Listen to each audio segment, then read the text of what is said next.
Hello everybody, it's that time once again. It is the Downforce Grand Prix World Series, and boy are we in for a good show. We are now 1/3 of the way through the first Grand Prix World Series campaign that Downforce is running. It's round 6 and we're at Brno in the Czech Republic. It's never hosted a Grand Prix before. It's tough, it's tight, it's technical, but it's also incredibly fast. And after the offs we've had in qualifying, it could be quite an interesting race as well. Jake Sanson here with you as we get ourselves into the second third of this title. Now, if you've not seen any of the streams before, here's how it works. Each of our team managers, who are part of the Downforce Racing staff for this first campaign, have had to pick an F1 team. It's a team that never won a race in Formula 1 and does not currently compete. There are no manufacturers allowed, so you're not going to see the likes of Honda as a works entry or Toyota as a works entry, for example. You're also going to have ex-F1 drivers. You can choose 2. They were never winning. They are not allowed to have won a race, and they can be test drivers that never got the chance to race in F1. You choose an engine supplier that's no longer been in F1 either, and a tyre company that is basically of any tyre company's choice. And there are updates every other race, I should say, dependent on the prize money that they've won.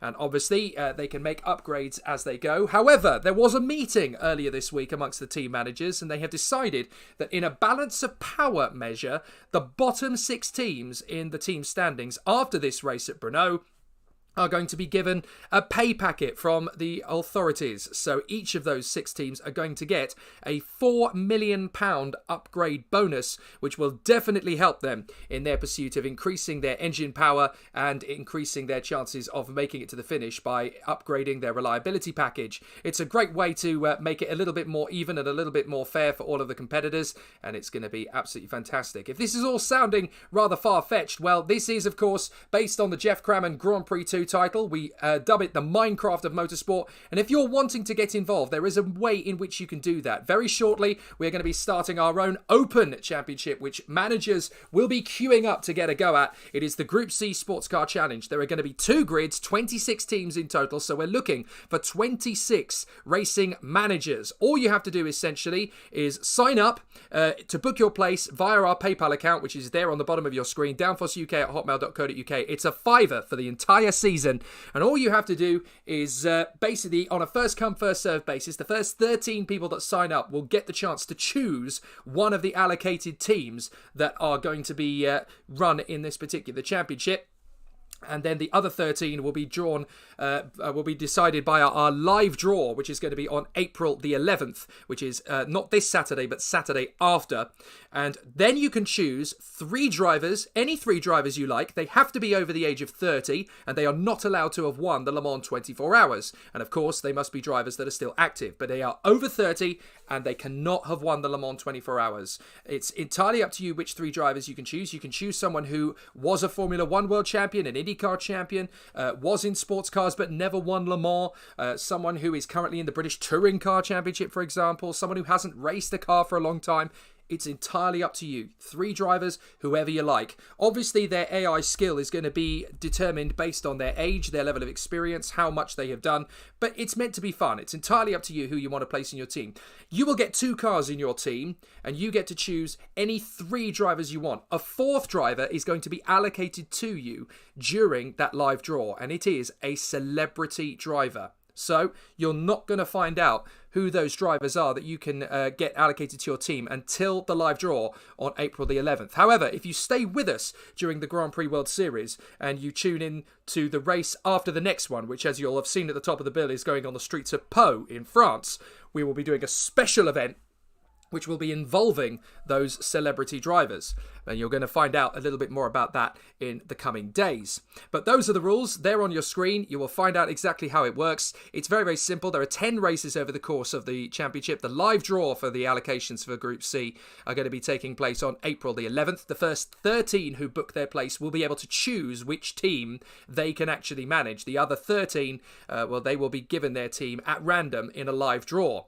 There are 2 classes, so there is a Class A and a Class B. And how it will work is that each race, the bottom 3 teams from Class A over the course of that race will be demoted and relegated down to Class B. The top 3 teams from Class B will be promoted up into the Class A race. So that's how that's going to work. It's going to be a very exciting run, and it'll change every race, whether you're promoted or relegated, and every 2 races you're allowed to make updates and upgrades. And again, there will be a balance of power performance package for teams that are halfway through the season or a third of the way through the season not performing as they would like to. So that's how it's going to work. It's going to be a really exciting battle. So anybody who wants to put themselves into this management championship for the Group C sports cars, all you have to do to book your place, it's the first 26 people who book their place. You can email first. That's fine. If you want to email first and make sure there is a place available before you put your £5 into PayPal, that's absolutely fine. Communicate to us first if there's a place, and it will say, yes, there's a place. You can put your £5 down, and that guarantees your place. Once you get to 26, we're going to close it up, and that will be it. But £5 book your place. The first 13 to do so will be allowed to choose their team from the 26 teams available. The other 13 will be given a random draw for which team they get based on which 13 teams are left, and obviously everybody will have a fair opportunity to have whatever teams they want, but it's all on a first come first served basis. Let's return to the Grand Prix World Series though, because we've got the 6th round here at Brno. After 5 races, we have had the races of course at Kyalami, at Marrakesh, at Bathurst, and of course at Taupo in New Zealand, and last time out at Estoril. And here are the drivers' standings after those first 5 races. With 2 wins, it's Kamui Kobayashi who leads the standings by 17 points to Marc Genet, who won at Taupo. Jean-Eric Verne, who won at Bathurst, is third, just a whisker in front of Andre Lotterer, who is the man who won at Marrakesh. Then we have Lucas de Grassi, 5th in the standings. Sebastian Buemi, rumours circulate about whether he'll be staying in the team beyond Brno. And then, of course, Paul de Resta for Lola has scored very well in 7th in the standings from Bruno Senna and Sebastian Bourdais, the 2 Onyx cars. Bourdais is now tied with Nick Heidfeld. Again, performance a little bit shaky for him, and there are rumours about whether he'll be staying on post-Brno. Then there's Anthony Davidson, 11th in the standings in front of Alexander Rossi. Nico Hulkenberg was robbed last time out at Estoril after a suspension failure as he took the lead, robbed him of the victory. Pedro de la Rosa finally got himself into the championship standings with a brilliant 4th place last time out, and that put Prost in the points for the first time as well. Timo Glock and Brendan Hartley scored points over the first 5 races, as did Susie Wolf. Stoffel Van Dorn and Marcus Ericsson have been robbed of results through a lot of bad luck, but they've had the pace to be race winners. And James Courtney, who replaced Stefano Modena after the first 2 races of the season, well, he is there having scored points on the New Zealand round of the championship at Taupo. Only 3 other drivers have scored points. Gabriele Tarquini got 2 last time out. Taki Inui and Luciano Berti have both been 10th on 2 occasions, and that has given them the only points for their teams, respectively. 40 and Midland. Here is the team standings after the first 5 races. Alfa Romeo is powering the Arrows team, and they are just a whisker in front of BAR as a result of their good fortune. Minardi currently 3rd in front of AGS and Manor. Then the Onyx team from Lola and Super Aguri. And of course, we've obviously discussed at the top of the bill that the bottom 6 teams in the standings, so that's currently Super Aguri, Simtech, Prost, BMS Italia, 40 and Midland, will be getting a £4 million pay packet at the end of this race in the manner of balance of power, and that is basically to give the lower teams a chance to compete with the top teams. This isn't Formula 1, this is all about equality and also about a very fair and even competition. So there are the teams and drivers. They are going to go across your screen as I go down into the pits and talk with our managers who are in the green room getting themselves ready for the off. Let's see who we've got to talk to. We'll start first and foremost with Sam Hall of the Manor team. Sam, it's been an interesting first third of the season. How close do you think the Manor team is to getting their first win on the board? You see, we've been close every single race so far. I mean, Brendan's had a couple, but his reliability's been a well-documented problem. Lucas has got 2 podiums to his name. I don't think we're going to get it this time unless there's reliability problems elsewhere, but we'll be pushing again. And obviously reliability is going to be an interesting one, but you guys have got a quick package. Do you think at Brno it's going to be a tough one to hang on to?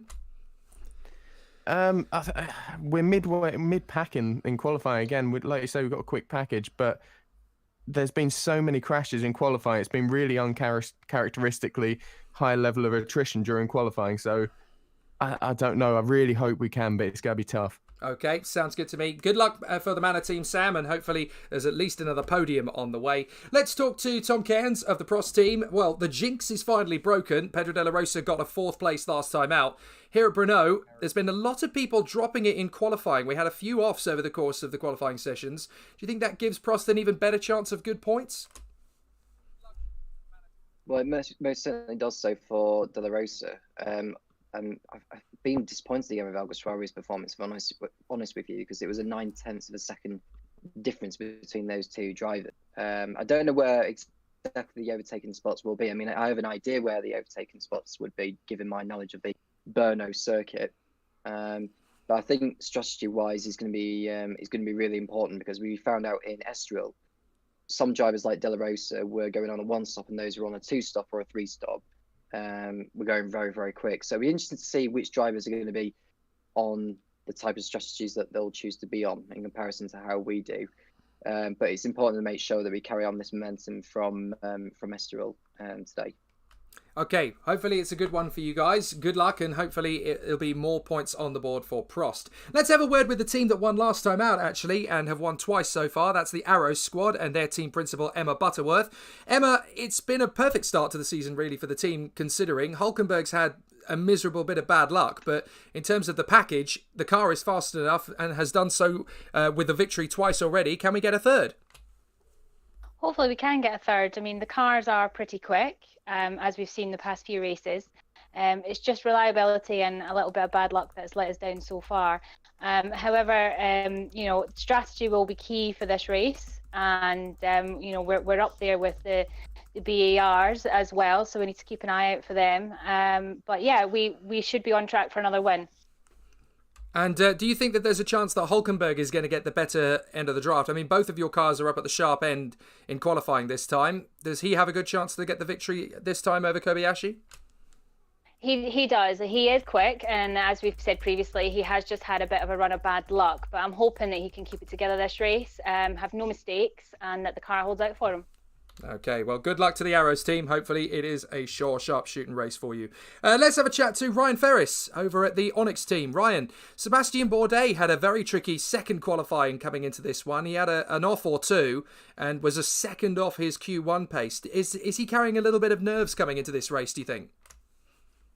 Well, I think potentially the idea of him possibly having a podium last time out kind of frustrated him with the engine failure. So I think he's pushing hard because he wants to try and make up for what he lost last time out.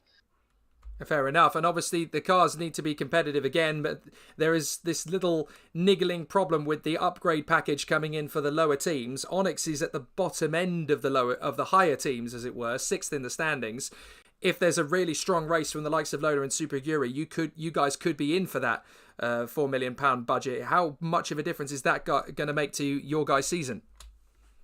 It would be massive, because we're kind of we started the season off quite well, but as the rich teams started to make improvements, and we haven't been able to make said improvements as much, we're slowly starting to fall backwards in terms of performance against everyone else.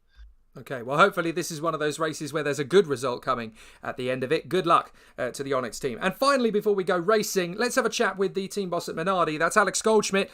His two drivers, Marc Genet and Anthony Davidson, scoring well at the first part of the season. Marc Genet with a victory, of course, last time, 2 races ago, at Taupo, New Zealand. How are things going at Brno? They're going better. I mean, it's good to see that Anthony's still ramping things up in quali. Mark's still now at the bottom part of the top 10. So a bit of a shame for Mark, obviously, being in contention for at least the podium, I think, with the one-stop strategy that we had last time out before everything expired. But he's feeling confident. We're feeling confident. We're just hoping to see if we can get another top 3 or maybe even a top 5. But Mark's gunning for the championship. I mean, there's still all to play for these in this particular moment, Jake. So this should be an absolute cracker of a race. Good luck to everybody, and it's the Czech Republic Grand Prix on the Brno circuit up next. So, let us talk our way around the circuit, and of course, before each race, as you know, we always have a flying lap on board with one of our competitors, and this time we have selected Luciano Berti of the Midland Toyota team. So, down the main straight, this is a very long straight actually, and it should be a good run to the first corner with a lot of decent battles in the offing. Then at the 100 metre braking point, you brake a little bit, but it's a fast flowing right-hander this. You tuck in through the mid part of the curb, and then you get a little bit of curb on the exit as well through to the left-hand side. You're back on the power, up the crest and over the top of the rise. Very similar in the start of the lap to the Circuit de la Sarthe actually, because you come over that crest of the rise, down the drop, and then you brake hard into a chicane. It's tighter than it is on the Circuit de la Sarthe, but it's still left to the right. And that means that obviously you're having to set yourself up. Then it's another drop downhill. You'll see a lot of straight line battles and some good combat between the different cars and teams across the sector line, and then down into the braking zone for the end of the first, into the beginning of the second sector, through the right hand hairpin. You're hugging the curb, and then you come into this very tight and twisty section, which is downhill. And we've seen a couple of cars going off here through qualifying as they try and get themselves up to a decent bit of speed. And there's a lot of drivers who can sense with the young driver test that is coming up this evening that there might be a couple of drivers waiting in the wings to try and take their seats. So there's a lot of pressure on this round of the championship. Through the left and through the right, and then back on the power, dropping down the hill once again.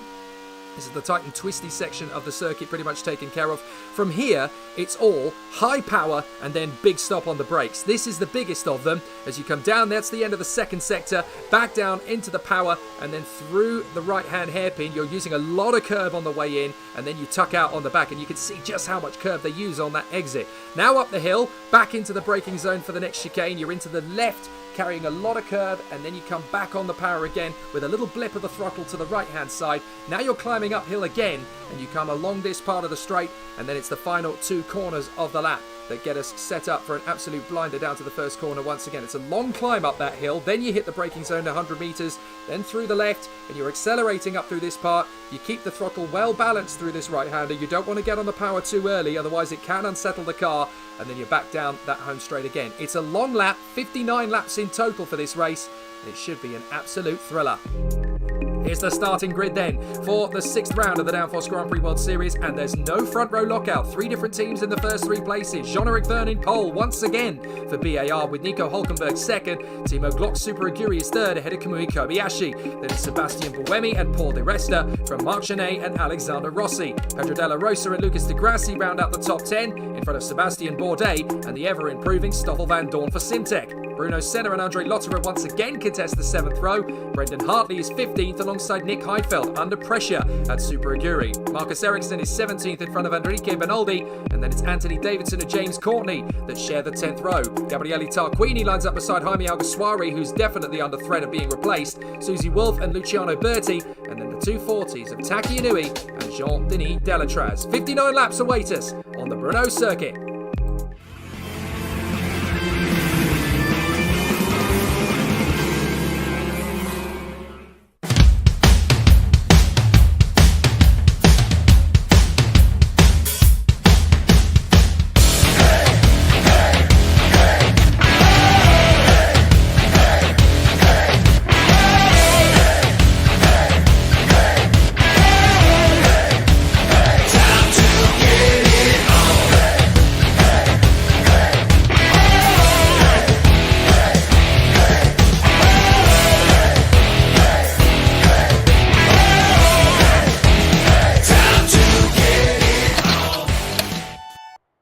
Here we go, ladies and gentlemen. It's going to be an absolute thriller from the get-go, and it's going to be Verne in pole position, Hulkenberg second, from Glock, Kobayashi and Buemi. It's a long run to that first corner as well. You can see how long the straight is, and this is going to be the first of 59 thrilling laps. Who's going to win at Brno? Let's find out. Good start from Verne initially. Hulkenberg is going to try and get alongside. It's a terrible start for Buemi, as he's already been outdragged by the rest of the 2 Arrows cars are coming through. That looks like a cracker of a start from the second Arrows of Kobayashi. He's come through in a 3rd position already. Di Resta up into 4th place ahead of Glock and ahead of Buemi as the field knits its way through the first hairpin without too many issues as they get themselves now neatly up the climb. This is going to be a tough part of the race from here on in as they come through the first couple of corners of the lap, and already you can see several drivers trying to make a bit. Hulkenberg's gone into the lead. Now, how did he do that? I want to see this again. He decided to go for it very early on as he made his bid up the inside there of Jean-Eric Verne. So an absolute flyer of a start then from Hulkenberg, who has got himself now into the lead of the race in the arrows. An absolutely textbook getaway. So Hulkenberg leads, Verne second from Kobayashi, Di Resta, and here comes Kobayashi. He's going to make mincemeat of the BAR, is he? No, he can't get through on the tight right-hand hairpin. So it's Arrows, BAR, Arrows, Lola, Super Aguri, and in 6th place, that looks like one of the AGSs. It is, it's Rossi. So De La Rosa's now 7th. Buemi's had a nightmare start, down to 8th place. Van Dorn's had an absolute rocket, up to 9th in front of De Grassi. So an absolutely cracking getaway in the early stages, and the top 10 is a complete shuffle of the deck. Senna is 11th now in front of Gen 8, Bourdais down to 13th, then Lotterer. Heidefeldt's come up a place to P15. Then it's Hartley, Bernaldi, Ericsson 18th from the Tarquini and Davidson. Then it's Alguersuari who's made a place. Delatraz has made a cracker of a start. Up to 22nd in front of Wolf, but Susie Wolf's got him back again. Then Courtney, then Inui, and Luciano Berti is down at the back of the grid. So not great starts from everybody, but an absolute thriller of a race. And this is a car breaker of a circuit. That's one of the things they noted. Kobayashi's going to try and make a bid for Verne, and he can't get through. So yet again, Kamui Kobayashi is frustrated as he tries to make his way through on the inside line. Can't make it stick. And Hulkenberg leads the way. So look, he's desperately trying to make up for what happened to him at Estoril. He had taken the lead. He had got it done perfectly. And it's all come a cropper. Now, the next question as we go to the second lap is going to be down to strategy. And we can see that Hulkenberg looks like he's on a 2-stopper. So this is going to be an interesting one. Verne is going longer, but also on a 2-stopper. Kobayashi's fueled a little bit lighter. Di Resta likewise. And it looks like maybe Glock could try and extend that to a 1-stop strategy. Rossi going a little further too on a 2-stopper. It looks as though pretty much everybody, except for Lucas Di Grassi actually, appears to be going for a 2-stopper. Di Grassi certainly in the top 10. Looks like he may be on a 1-stop strategy, but pretty much everybody else, if you look through the field, well, Bourdais gone heavy, so he's decided that a 1-stop strategy is the better way forward. And it looks as though Ericsson has done the same thing, although Ericsson might stretch that to a heavy 2-stopper. And Susie Wolf's gone long, so that looks like a 1-stop strategy for the Lola. But not many people in the field have gone for a 1-stop. Pretty much everybody seems to think that the 2-stop strategy is the way to go. Kobayashi's in a 2nd place. He's got past Verne, and now Di Resta's attacking the BAR as well. That BAR is good in 1 lap, but in race pace, they haven't always had the best package. As Senna blasts up the inside of one of the AGSs. Now, is that because of a problem for Rossi? Yes, he's got a water leak developing. Alex Rossi is going to have a massive plume of smoke coming out of that car very shortly indeed. Certainly a water leak developing. Look, he's got absolutely no pace at all. And Alex Rossi is about to retire from this race, I do believe, as Hulkenberg continues on his way. There was a puff of smoke further up. Oh, that's one of the Super Aguris off. One of the Super Aguris is pulling off. It's Glock. Glock has got a gearbox problem. So Timo Glock is out of the race on the final corner. And that is the Super Aguri out of the race. Well, it's usually lap 2 when things start to come awry. And unfortunately for Timo Glock, that is exactly what's happened. And we've got smoke. It is from Alex Rossi. So Rossi is going to join the retirements list very early on. Ed Hunter watching along has said, damn it, Rossi's wet himself. And unfortunately, he has indeed. Look, the smoke billowing out of the back of the AGS. I do believe that Ed Hunter is going to be one of those signing up to our Group C sports car event. He's certainly put his interest in. So this is, suddenly the engine note has gone. There you go. That's the engine note that you don't want to hear as a Grand Prix driver in the World Series. And unfortunately for Alexander Rossi, it is now game over and he pulls off to the side. So Rossi, who almost won at Marrakesh, don't forget, he was leading until he retired, has retired again. The AGS Mugen with more problems. And Alex Rossi is now the latest retiree here at Brno. 2 of them gone already. Glock and Rossi. And now Di Resta's up to 3rd. Di Resta in the Lola has come up to 3rd place. He's got past Verne.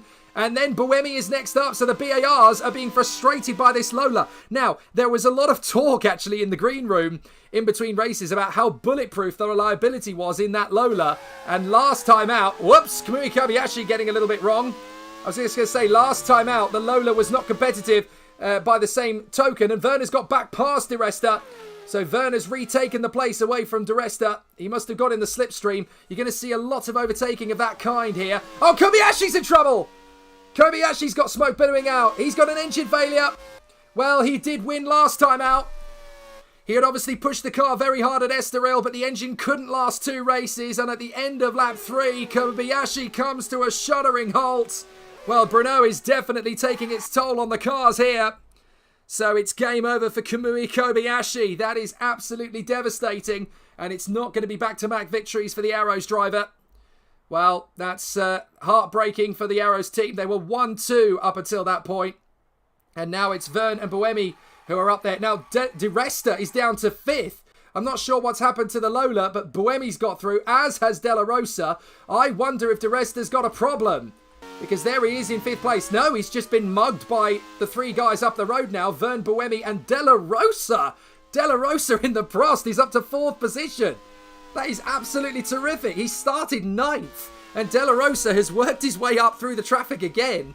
And has come up to P4. And that's where he finished last time. Here's Van Dorn. Now he's up to 7th. A cracking start to the race from Stoffel Van Dorn and the Simtech team. So Van Dorn has yet again got himself up the order. Oh, slight issue with our camera there. Jean-Eric Verne in 2nd in the BAR. So De Grassi is 6th. Van Dorn is 7th now from Senna, Gene and Lotterer. There is Lotterer. And he's in front of Heidfeld, who's worked his way up. And he's now in 11th place. That looks like Di Resta trying to get himself back past Della Rosa. And I think he's got it. Hartley in 12th. Hartley up the inside. Sorry, that's Heidfeld on the inside of Lotterer. And he's made it stick. Nice move from Heidfeld. They did predict a lot of overtaking in this race because of those long straights and fast sweeping chicanes. And that's Van Dorn making a move up the inside of the Manor. Trying to get through to 6th position. Has he made that one stick? I think that's Van Dorn through into P6 as Alguersuari's on the move now. He's trying to get past Tarquini. But we've lost 3 drivers from the race for the moment at least. As Luciano Berti nearly drops it. Di Resta is up into 4th position past Della Rosa. And Van Dorn did get past De Grassi. So he's up at a 6th position now. Senna is 8th. Gene is 9th. And Heidfeld is 10th after he made the move on Brendan Hartley. And then it's Andre Lotterer in front of Bernaldi, Davidson, Bourdais, Tarquini, Alguersuari and Ericsson. And then it's Courtney, Wolf, Berti, Inui and Delatraz. And it looks like Della Rosa's making a move again to get back past Paul Di Resta. Either that or that's Alguersuari on Tarquini. It's an absolutely fantastic start to this race here in Brno, and it's already pretty exciting stuff. Nail-biting isn't the word. Anthony Davidson all over the back of one of the Midlands. I'm fairly sure that's Bernaldi. And Bernaldi, with that very powerful Toyota engine, is now taking on Andre Lotterer in the AGS with the Mugen. That looked like one of the Onyxes making the move on the inside of De Grassi. So that is Senna making his bid to get through. Bernaldi second-guessing himself as he tried to take on Lotterer and ended up bailing out of the move. We've seen several drivers in qualifying had issues. Heidfeld crashed out of the first qualifying session and didn't even set a time. And then we had Bourdais going off, as did Di Resta in the qualifying for the second session. So I think a lot of the drivers are a little unnerved by the fact that there's a young driver test happening. Oh, and into the pits comes Della Rosa! Della Rosa's got a puncture! That's devastating bad luck for Della Rosa, but that could have been so much worse. So Della Rosa into the pits with a puncture. Now, what are they going to do with the strategy? They're not going to change it up. So Della Rosa is going to stay on the light fuel load. They're going to change tyres, put him on a fresh set. 10 seconds for the stop here. That's the difficulty, because once you've got the puncture removed from the car, it adds so much time to your race. And that's devastating bad luck for Della Rosa. So now Alguersuari takes up the lead bid for the Prost team, as that is Bourdais trying to get back on terms with Bernaldi. And again, Alguersuari getting frustrated. But there's a lot of question marks around Jaime Alguersuari as to why he's so much slower than Pedro Della Rosa. We thought he'd be about the same. And certainly, in terms of ability, he is as equal. Oh, Alguersuari getting it slightly wrong there as he battles with the BMS Italias. And that's Ericsson in behind. Marcus Ericsson's another one. I'm surprised at his lack of pace in these races, because he's had plenty of opportunity to get up the order. And certainly in pre-season testing, he was one of the fastest drivers out there. But for some reason, the circuits we've had so far have not really gelled to either Alguersuari or Ericsson. And there are 2 names that are under the hammer. Heidfeld is another who's really got to up his game. And Bourdais going to lose out to Tarquini here. Oh, Tarquini getting very racy. And this is the kind of circuit he loves. Of course, he's raced here many times in the World Touring Car Championship years gone by. So Tarquini is one of the drivers with a bit more experience of this place. But there are some fabulous battles all the way through the field. And when Brno was announced a few days ago to our team managers, they all pretty much took it with relish. Here's Bruno Senna trying to make the bid on Van Dorn, who is up in 5th now. So Van Dorn was 5th. Senna's got back past him. So Genet is 7th, De Grassi 8th, Heidfeld 9th, and Hartley 10th. Now that's all because of De La Rosa's puncture, of course. And that sadly drops the Prost driver way down the order. Whoop, there goes Courtney. James Courtney's gone through on Alguersuari. So Alguersuari then drops down the order one more place. 11th for Lotterer, 12th for Davidson, then Bernoldi, Bourdais, Tarquini. And then it's Courtney, Alguersuari and Ericsson. This man's just keeping it nice and lit up front. Nico Hulkenberg leading the way in the arrows, as he has done since the start. And he has stretched out a fairly decent cushion. It's not a dominant victory at the moment, but certainly he's got enough pace to be comfortable. 6 seconds he's got away from Vernon Buemi. The BARs have absolutely no pace. And the arrows is just dropping them. Look at that gap. 6 seconds away already, and this is lap 7. There is Buemi. At least he's keeping tabs on his teammate Jean-Eric Vergne now. And Sebastien Bourdais is under some pressure from Gabriele Tarquini, who's picked up the mantle this weekend for BMS Italia. He was out-qualified by Courtney, but since the start, Tarquini's been an absolute firecracker, and he's charging his way through. In fact, that looks like Tarquini making the bid up the inside line, and he can't make it stick. But he's getting stuck in. Great to see Tarquini looking racy again. Lot of overtaking here at Brno. And James Courtney in trouble. James Courtney's got a gearbox problem. Oh, what a shame for Courtney. He's out of the race as well now. Well, he's been a great replacement for Stefano Modena, and he's certainly shown his speed since coming into the sport, but unfortunately he's not been able to have the reliability to match it. But at least BMS Italia now know that they will be one of the teams to get the £4 million upgrade for improvement, which will be their balance of power for this series. Here's Buemi closing up on Jean-Eric Vergne. What do you think of this if you're watching along at home? Are there any racing leagues you'd like to see in the future? The next one is going to be a Group C Sports Car Challenge, and you'll see some of the big names come through, such as the Peugeot Sport, the Mazda Speed, the Martini Lancia, the TWR Jaguar, the Sauber Mercedes. Some big teams coming in that one, and that'll be a great sports car series where you can choose 2 drivers per car, and there will be a celebrity driver allocated to you in our live draw, and that's for every team. Tarquini up the inside of one of the Onyx cars, and that's into 14th place for Tarquini now. So it's Hulkenberg, Vergne, Buemi, De Resta, Senna, Genet, Van Dorn, and De Grassi is 8th in front of Hartley and Heidfeld. So Vergne is 2nd, but losing ground big time to the arrows. Oh, Taki Inui's running out of puff. Taki Inui's out. Gearbox problems for him now as well. Well, obviously Estoril was a tough race on all of the cars. And to come to Brno straight away, we did think that attrition would be high. But a very exciting stuff. Now, Edward Hunter has written, as Taki Inui pulls off to retire, Edward Hunter writes, why was Modena replaced? Well, the reason, according to Adam Weller, the team boss, that Stefano Modena was replaced is that they needed a fresh pair of heels in the car. And apparently Modena wanted to go to the beach, having had to go for 2 races, and felt it wasn't really what he wanted to do. So that's exactly what he chose, as Alguersuari gets his move up the inside there of the Onyx. So Alguersuari is up to 15th place now. Good on him. He's realised that he's now the lead Prost, and he's got to get in there and really start to make some ground. Bertie's having all sorts of difficulties. Luciano Bertie's got a problem. I wonder what it is. Well, for some reason, Bertie seems to be all over the shop. I think he's got handling problems with that Midland. Look, he's having all sorts of difficulties with it. He runs deep through the corner. Something's definitely not right with that Midland. He's having all sorts of difficulties just trying to hang on to it through the bends. And it looks quite twitchy.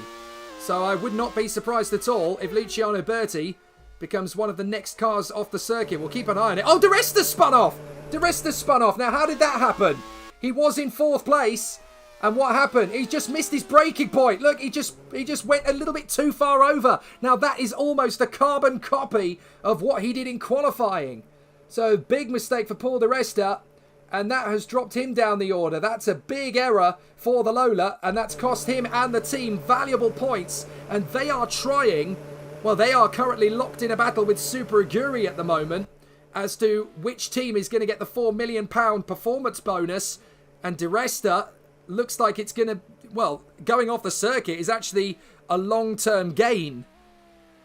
So De Resta going off the circuit means that Super Aguri are now more likely to score points. And if they score and Lola don't, then Lola get a £4 million bonus and Super Aguri do not. So that's actually, it's an off for De Resta, and it doesn't help them in this race, but it might help them mid-season in terms of the balance of power as Bourdais tries to get back on terms with Alguersuari and is now in the clutches of Ericsson. And that's a difficulty for Alguersuari. Ed Hunter writes, nothing's wrong with Luciano Berti. He always drives like that. It's a bit harsh, but fair enough, I suppose, if you're into that. If you have that sort of opinion about it. But there's some big problems in this race, as you can see. Della Rosa down to 18th after his puncture. De Resta off the circuit and has rejoined 20th. But now we've had Inui out, Courtney out, Kobayashi out, Rossi out, and Glock out. And all of that is based on the cars being so run in at Estoril. You're not allowed to make upgrades or changes to the cars in between races.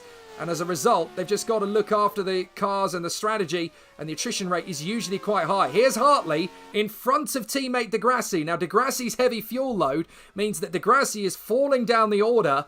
Hartley's gone through. And there goes the Super Aguri to get through. That's Heidfeld getting up now into, what is that, 8th place past Degrassi. So a very interesting battle. Now, that's interesting. Phil Kinch, who is the boss of AGS, has written in to say, time to do an Alan Sugar, firing and hiring. Is he talking about his own team or is he talking about someone else's? That's interesting. That might be a cheeky quip at Lola, because obviously Paul Di Resta went off the circuit and he did that in qualifying. But he's 7th in the driver's standings and he's been 6th on the grid in qualifying 2 consecutive races. So he's not exactly a sloppy pair of hands. But it is interesting. We did wonder, with conversations coming into this weekend, that there could be a few drivers that could get the axe after this race for a new set of hands. And obviously this weekend... Oh, Bernaldi's on fire! Enrique Bernaldi. That was a good opportunity again for some points for Midland. And that is another retirement for Enrique Bernaldi. No fault of his own, but I'm afraid Enrique Bernaldi out of the race. And that's yet another decent points haul gone.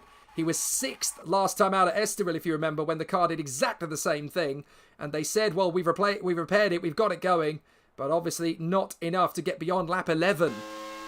As Marc Genet battles it out with Bruno Senna. And this is for P4. The Onyx is going brilliantly here, it has to be said. And Sebastien Bourdais now in trouble. Bourdais got gearbox issues. Just as I say the Onyx is going well, Sebastien Bourdais is the next one to fall. Well, the rate that cars are dropping out of this race, how many finishes are we actually going to get? That is absolutely unbelievable. We've had so many retirements within the first 10 laps. And this is a 59-lap race. So the yellow flags come out. The marshal's obviously there on the scene.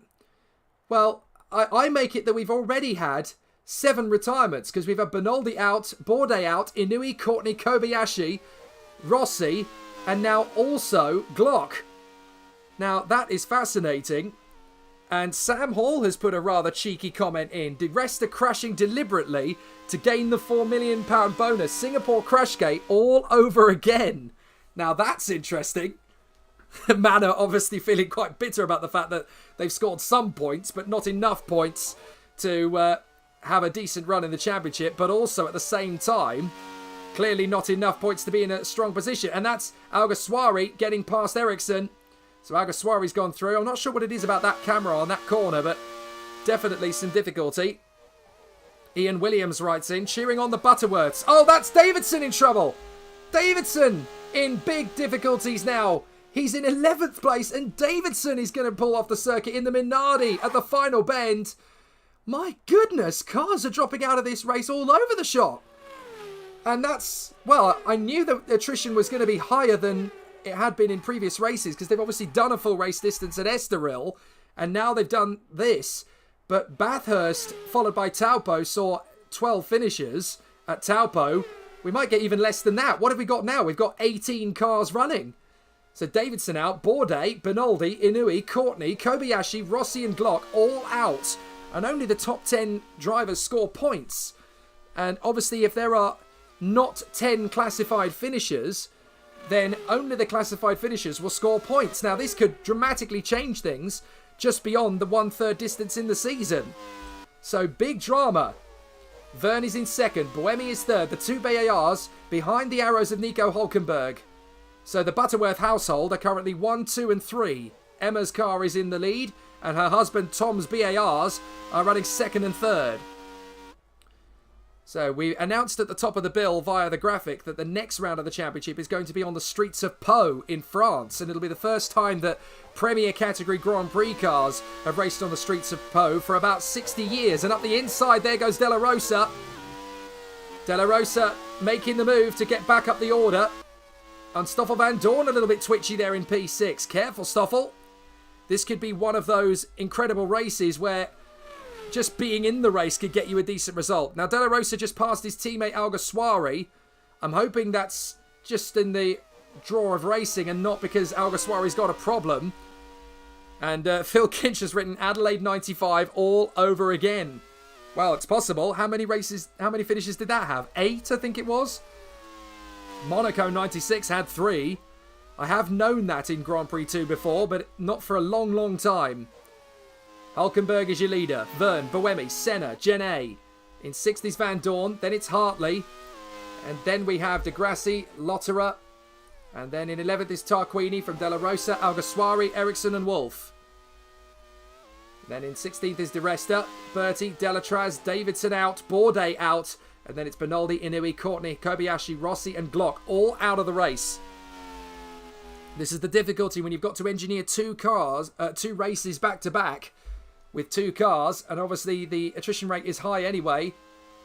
You just got to keep the cars going for 2 consecutive races. It's not easy. Edward Hunter writes, is there a 90% distance rule? Sort of, yeah. I think, well, basically the computer within Grand Prix 2 calculates who is a finisher and who's not. And I think it is a 90% rule. So within about 5 or 6 laps, you do get classified as a race finisher.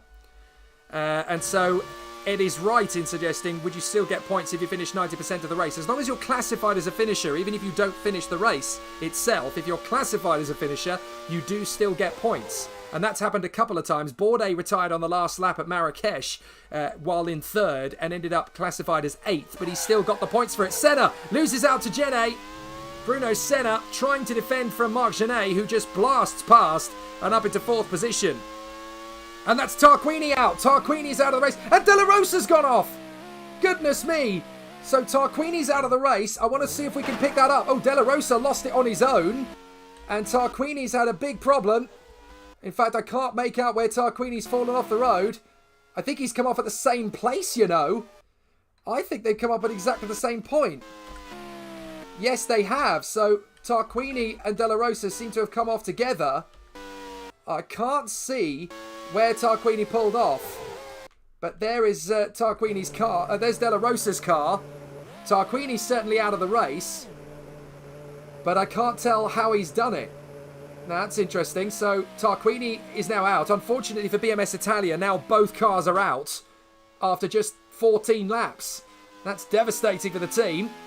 But De La Rosa's had an even bigger problem. It looks like he's just gone off the circuit and hit the wall. Fortunately, it looks as though he's not damaged so much that he can't keep going.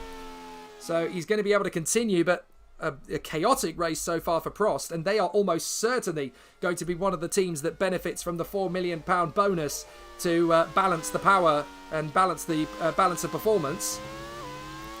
But Nico Hulkenberg leads the way on lap 14 of 59. And incredibly, we only have 17 cars still running, I think. Yes, indeed. So 17 cars remain. Don't tell me Van Dorn's pulling off. Oh, goodness me. I thought that was a little bit of an issue. I think he just went a little too deep into the corner and he just managed to save it. But if you're Stoffel Van Dorn, you want to keep yourself going because I think he knows that tonight there is a young driver's test on the circuit, and each team has selected 2 more drivers that are going to be given a run in the car. And essentially, for some teams, it's a chance just to get their spare and reserve drivers a chance to get some mileage in the car. And for others, it's a chance to assess them as to whether or not they should be replacing the lead drivers. So it's a very momentous evening tonight. That is actually going to be live streamed as well. Normally young driver tests don't get that sort of coverage, but we are going to stream the young driver test, and we'll chat to hopefully the majority of the team managers about the season so far and the fun element of being a team manager in this championship. I'm sure they can all talk about it, having done 5.5 races so far. And I have to say, the driver choices for the teams coming into tonight's young driver test are very reminiscent of the attitude and the style of the teams, it has to be said. So Manor were the first team to announce their 2 drivers that will be testing tonight. And one of them is MotoGP star Marc Marquez. He's going to be doing the driver test at Brno. So it'll be interesting to see how he gets on. Also, as well as Marc Marquez, the W Series driver Jessica Hawkins is going to have a go, as Stoffel Vandoorne is trying to fend off from Hartley. And that's a good bit of defensive driving from Vandoorne. He kept him at bay. That's an almost impossible move. But Vandoorne holds off Hartley beautifully there. That they did say Manor, as we were talking about the Manor team. Degrassi goes to battle. But Lucas Degrassi says... Sam Hall says, I should say, is Brendan Hartley this time does get the move done on Stoffel Vandoorne. But he said that neither Degrassi or Brendan Hartley are in any danger of losing their seats at the moment. Crucial 3 words at the end of the statement. So neither driver's in any danger of losing their seat. There goes Della Rosa, making his move on the inside of Luciano Berti, and that puts him back into 15th place. But the 2 drivers that are going to be doing the Friday test, the young driver test, I should say, for Manor are going to be Marc Marquez and Jessica Hawkins. So they'll be in the car. For Prost, while we're talking about them, it's going to be Stéphane Sarrazin, who returns to the team in which he made his one and only Grand Prix back at the Brazilian Grand Prix in 1999. And Felipe Nasr, the Brazilian, is going to be in the car as well. Over at Super Aguri, with their Mugen engines, they're going to be giving a very different blend of drivers a chance to have a go. It's going to be Alexander Wurz who's going to go into the car. Another crack at Formula 1, it seems, or certainly a Formula 1 grade car. And then the Formula 2 race winner, Luca Giotto, is going to be the second driver in that team. At Onyx, they've gone for 2 very experienced hands who are obviously having a bit of a play this afternoon. And one of them is one of the greatest racers of all time on 2 wheels. Valentino Rossi is having a go in the Onyx, as is the Indy 500 winner, Takuma Sato. So they're going to have a go. In the BAR team, it's going to be, well, a very interesting one, because these 2 drivers genuinely have a chance of replacing Sebastian Buemi, who's under fire at the moment within his team. And the 2 drivers in question are Pascal Wehrlein, as Nico Hülkenberg makes the first scheduled pit stop. Pascal Wehrlein, and Buemi's coming in as well. Buemi's pitting on the same lap. And Kazuki Nakajima is the other one. So Buemi is coming into the pits, as is Hülkenberg. Let's look at the Buemi pit stop. Now, he's going for a 2-stopper as we expected. And this needs to be a quickish stop. 10 seconds would do. It's not a great stop in the end. It's 11 seconds as Bruno Senna comes in on the same lap. So Bruno Senna in. And that needs to be a quick stop as well. And that's 9.8. That's how it's meant to go.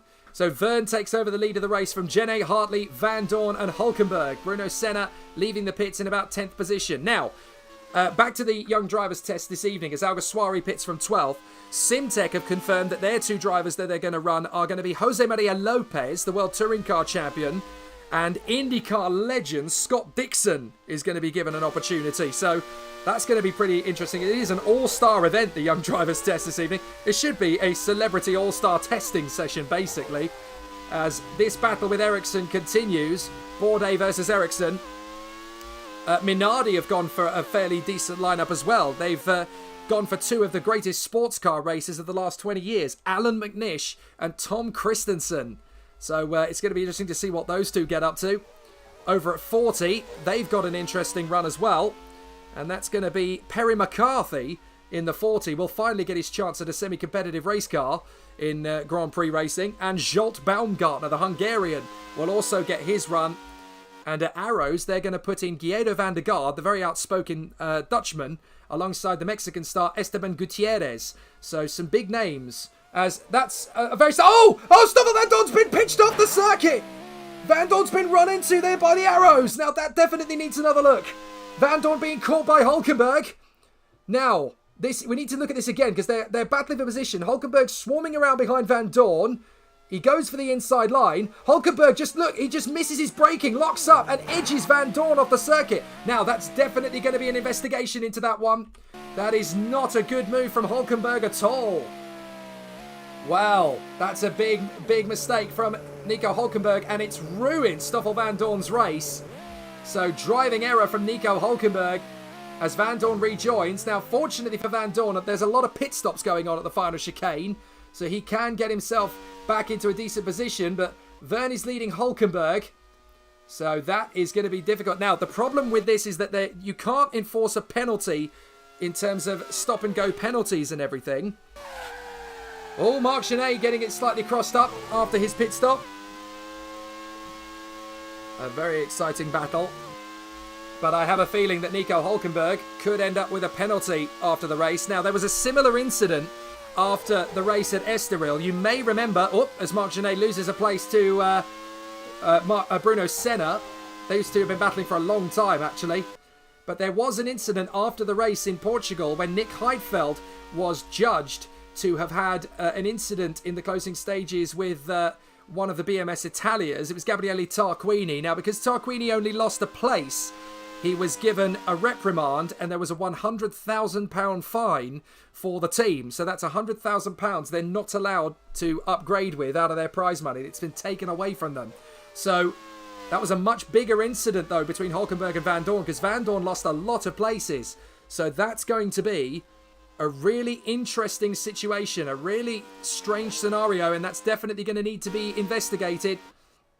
So De Grassi is now third, Lotterer is fourth, Buemi is fifth, Van Dorn is sixth, so he's lost he was in front of Hulkenberg, so he's lost 4 places in that. If the overtaking move had gone well, he would have lost 3. So, yeah, I think there's definitely a case there for Van Dorn to have an issue. So this is going to be a very interesting scenario. So we're going to have some interesting times ahead of us as we watch the race leader, I think this is. So this is going to be a very interesting battle. Heidfeld is going to make his move up the inside as Van Dorn comes into the pits for his scheduled pit stop. So Van Dorn in the pits for a scheduled stop as Heidfeld tries to take on the Lola of Paul de Resta, who's had all sorts of issues in this race already. There's De Grassi in third in front of Lotterer, and then Sebastian Buemi, who's had a pit stop. Vern has not yet, don't forget. But Hulkenberg is going to rejoin in the lead, but we are told that Hulkenberg is under investigation. So Nico Hulkenberg is under investigation for his incident with Stoffel Van Dorn, and that could potentially give Hulkenberg a penalty. Now, it'll be a post-race penalty. You're not allowed to take penalties during races in this particular format, so it would be a post-race penalty. Now, that is definitely not good for Hulkenberg after his error driving into the side of Stoffel Van Dorn. It looked to me as though he just locked up under brakes and ended up just careering into the side of Stoffel Van Dorn's Simtek and putting him off the road. So, and Hulkenberg, of course, now currently running second. When Vern pits, he'll retake the lead. So, a big difficulty, and obviously that's going to be one of the big moments of the season, because Hulkenberg is trying to get his first win on the board. Stoffel Van Dorn nearly won at Taupo. Those are 2 drivers who could win races. So, it's a very contentious decision, a very contentious incident, that's for certain. So, now we're going to have to see how it works out. So, now... Well, I'm a little bit flabbergasted and a bit baffled because there are so many things that have happened in this race already. Lucas Di Grassi currently running third in front of Lotterer, but Lotterer and Buemi are giving him plenty of assault in this race as De Resta comes into the pits from just outside the points. So Vern, Hulkenberg, Di Grassi, Lotterer, Buemi. Now this is going to be an interesting scenario for the BAR to try and get through. This is a test of whether Buemi can keep his place at the team or not. He's got a faster car than both De Grassi and Lotterer in terms of 1 lap pace. And having had his pit stop, look, he's struggling to get past Lotterer. This is a man who, in this series already, Buemi has had several opportunities to take the victory. and has not been able to do it. In fact, on 3 occasions he has led and then had a massive difficulty. So an interesting battle. And Lotterer and Degrassi are battling for position. Lotterer and Degrassi are now battling for position. There we go. Degrassi up the inside, taking on Andre Lotterer. And he's through. Degrassi returns to the position. And that's put Lotterer into the back of Buemi. Oh. Now that... Well, I'm looking on the live stream. This is fascinating as Buemi makes the move on the inside of Lotterer. And I'm being told that... Interestingly, I'm being told by Phil Kinch that AGS Mugen have announced that they have parted company with Alexander Rossi with immediate effect. Now that is baffling. He was the second retirement from the race, of course. So Alexander Rossi, who's been with the team for 6 races, it looks as though he's not going to get another race. Now that is interesting. And Edward Hunter writes, Rossi punished for wetting the car. Obviously a water leak. Now, they obviously know, AGS, what caused the water leak. And they clearly feel that Alexander Rossi is the reason for it. And he says, we thank Alexander for his services and wish him well in his future adventures in his career. A replacement driver will be announced after the test day has been completed. Now, that's running this evening at 7 o'clock UK time. So do please watch with us if you like. And you'll watch some great drivers out on track having a bit of a Barney. But at the same time, you'll also get a bit of a preview as to what's coming in future events. The Group C Challenge is obviously going to be our first organised event open to the public. So anybody who wants to run a team anywhere around the world is allowed to do so, and can do so by getting in touch with us by our email, downforceuk@hotmail.co.uk. The first 13 entrants to the Group C World Sports Car Challenge will get first call of their team. And then the next 13 will be in a random draw as Jean-Eric Verne pits in for the lead. Now, this is the important stop. Jean-Eric Verne is in the pits. So he's going to lose the lead. It looks like the 40 team are in the pits as well. So they're going to welcome their man into the pits at the same time. A fast stop from the BAR team as Delatraz pits as well from 17th and last. But Hulkenberg, under fire, of course, after his incident, have retaken the lead. That's very interesting. Oh! Now, that's interesting.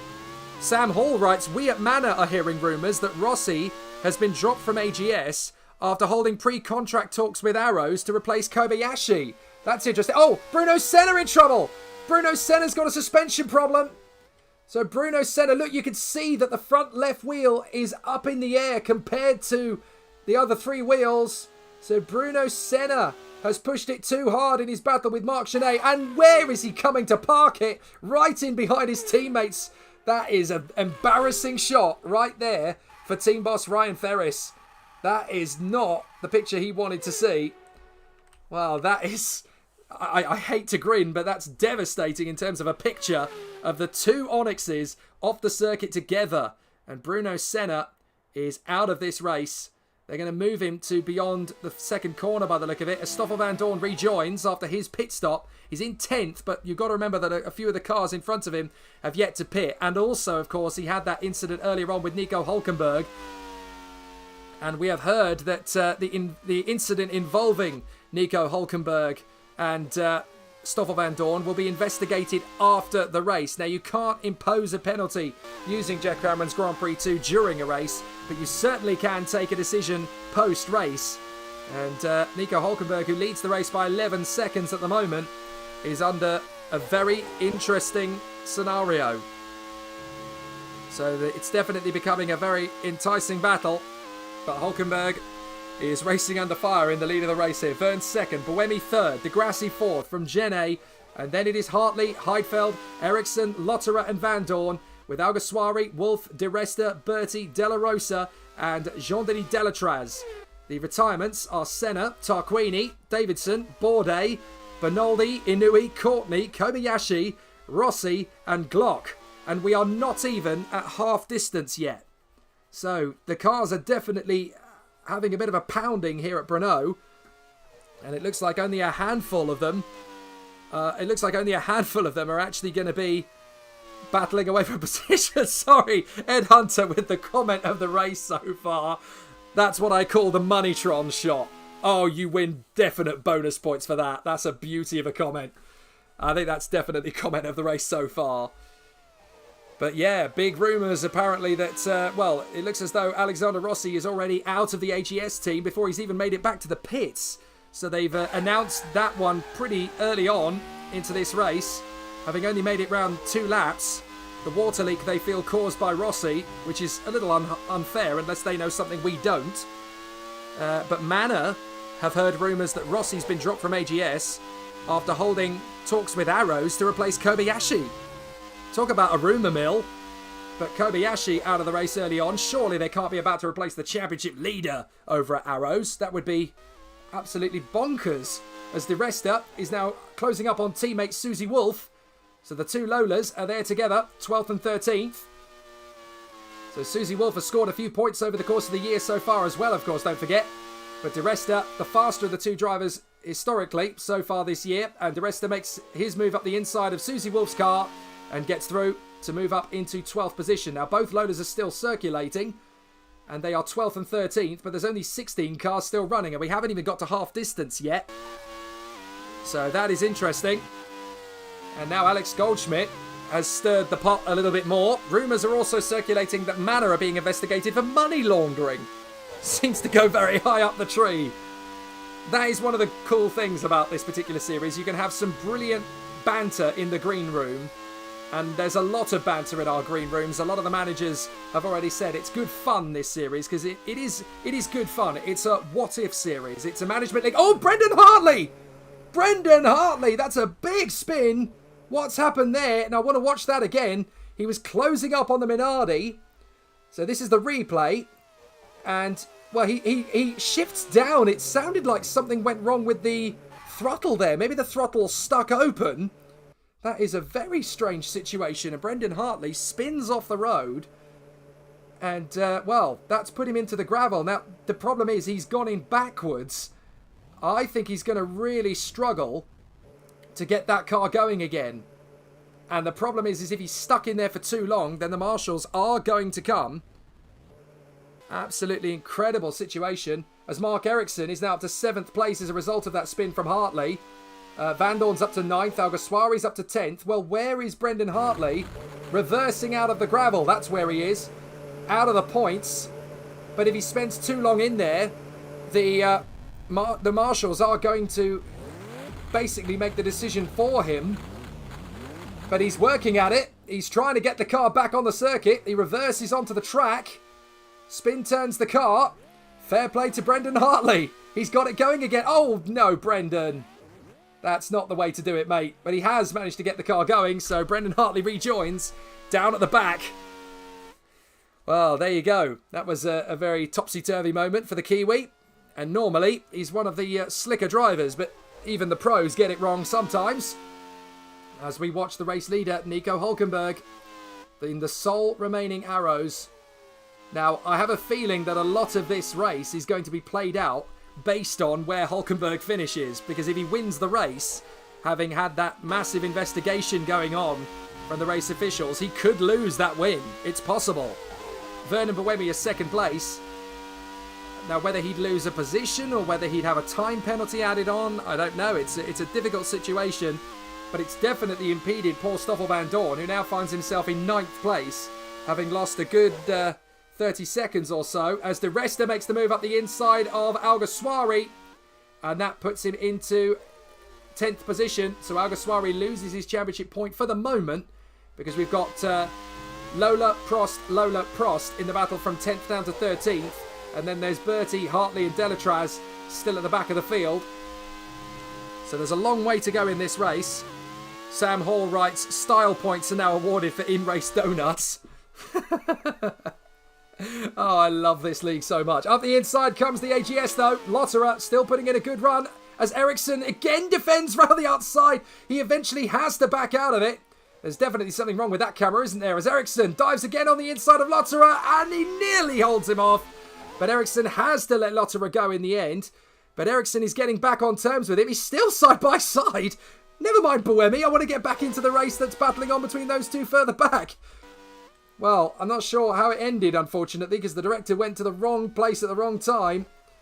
Hulkenberg is your leader. Vern, Buemi, Degrassi and Genet.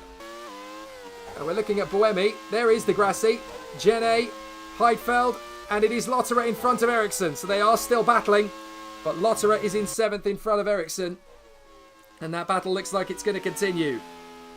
Wow, good to see that there's a lot of battle. Here is Ericsson up the inside of Lotterer again. Boom! Thank you very much and good night. Into 7th place.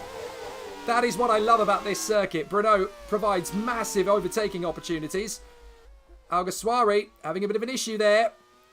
Looked like it was just a missed gear. No major problems so far for the Prost team. And I think there's several people from France who are crossing their fingers that that car can keep going. As Bertie pits in from 14th. Out of the 17 still running. Actually, I think it's 16 now, isn't it? Yeah, because we've lost Bruno Senna. So 16 cars still running as Delatraz gets out of the way of Stoffel Van Dorn. And Lotterer in trouble! Lotterer's slowing. He's got a brake issue. So Lotterer out of the race now. Well, whoever Lotterer's teammate is going to be from Po onwards, Lotterer's going to have to update him on the brake situation because Lotterer is out. And that is game over for AGS, I'm afraid, in this race. Both cars are now out of it. And that is a big disappointment for the team. So Andre Lotterer is now out, joining his teammate Rossi on the sidelines. Although, of course, now Rossi is no longer his teammate, as Phil Kinch has announced. As Ryan Ferris has said, the Onyx retirement is all a ploy to help Lola score points. Oh, bless them. I think Onyx want Lola to score points, essentially, because if they score too many points, they'll overtake Onyx in the standings.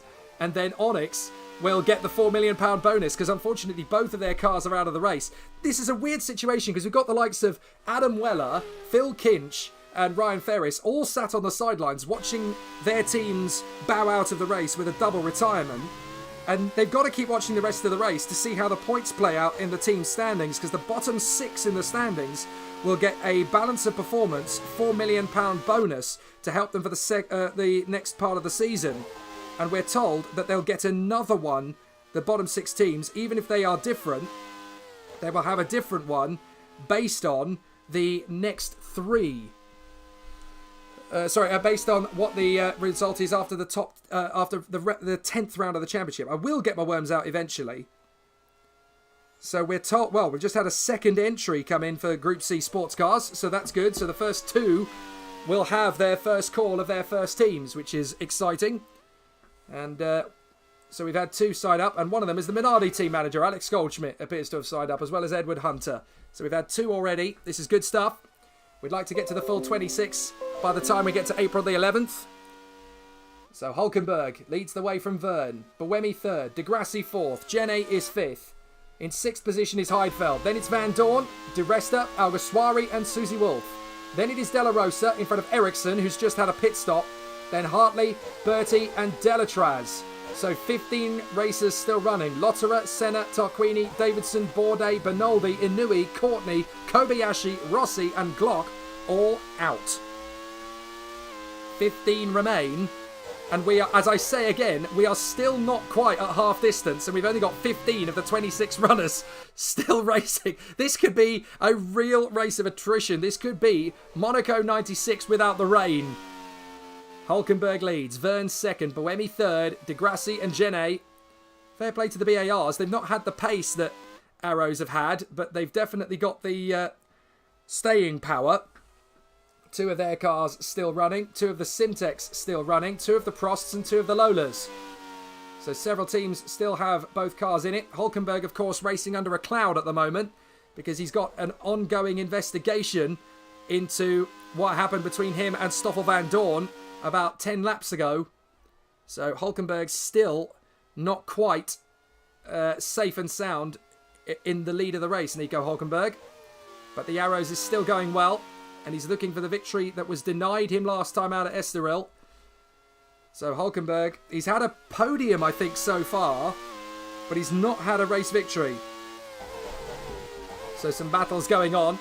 Oh, even Tom Butterworth is feeling a little bit down in the dumps. He's just written in the chat, waiting for Buemi to be Buemi. That is in reference to the fact that Sebastian Buemi has had a few race opportunities to take a victory and has thrown them away. At Kyalami, he led and binned it twice while leading and ended up driving off the circuit on his own, and then had a similar problem at Taupo. Pushed the car too hard and then ended up off the road. And then Buemi was leading last time out at Estoril and went too wide and broke the front wing and threw away what was a guaranteed victory, essentially. There we go. The director wants to show us Buemi, now that we're talking about him. But interestingly, Verne is only 2 seconds behind Hulkenberg. Now that's interesting, because there was an 11-second gap between them. Has Hulkenberg got a problem? Something's definitely happened to Hulkenberg. He's lost a lot of time.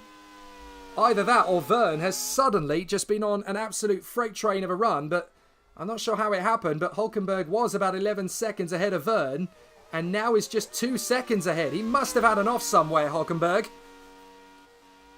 So that's cost him a lot of time. He's still racing in the lead, but now it's a much closer fight for the victory between Hulkenberg and Verne.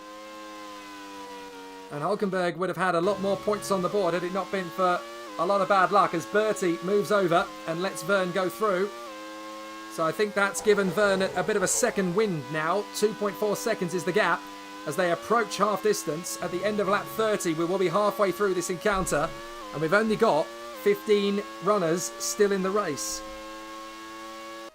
So this is an absolutely thrilling battle.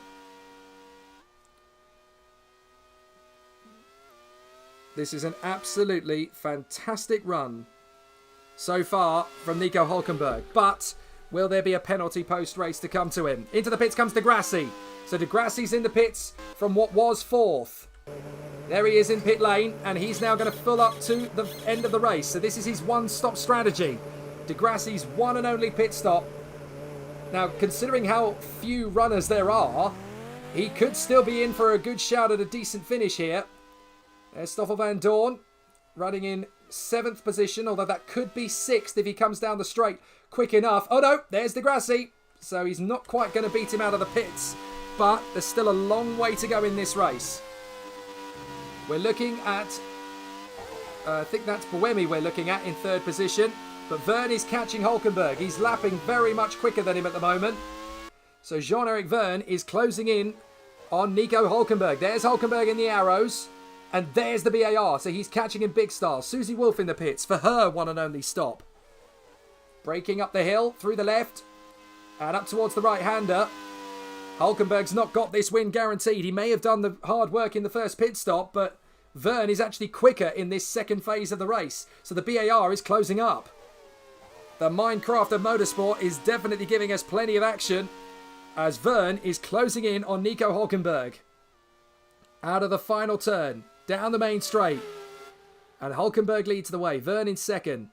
If you're just tuning in, this is the Downforce Grand Prix World Series, a management league using Jeff Crammond's Grand Prix 2 for race managers.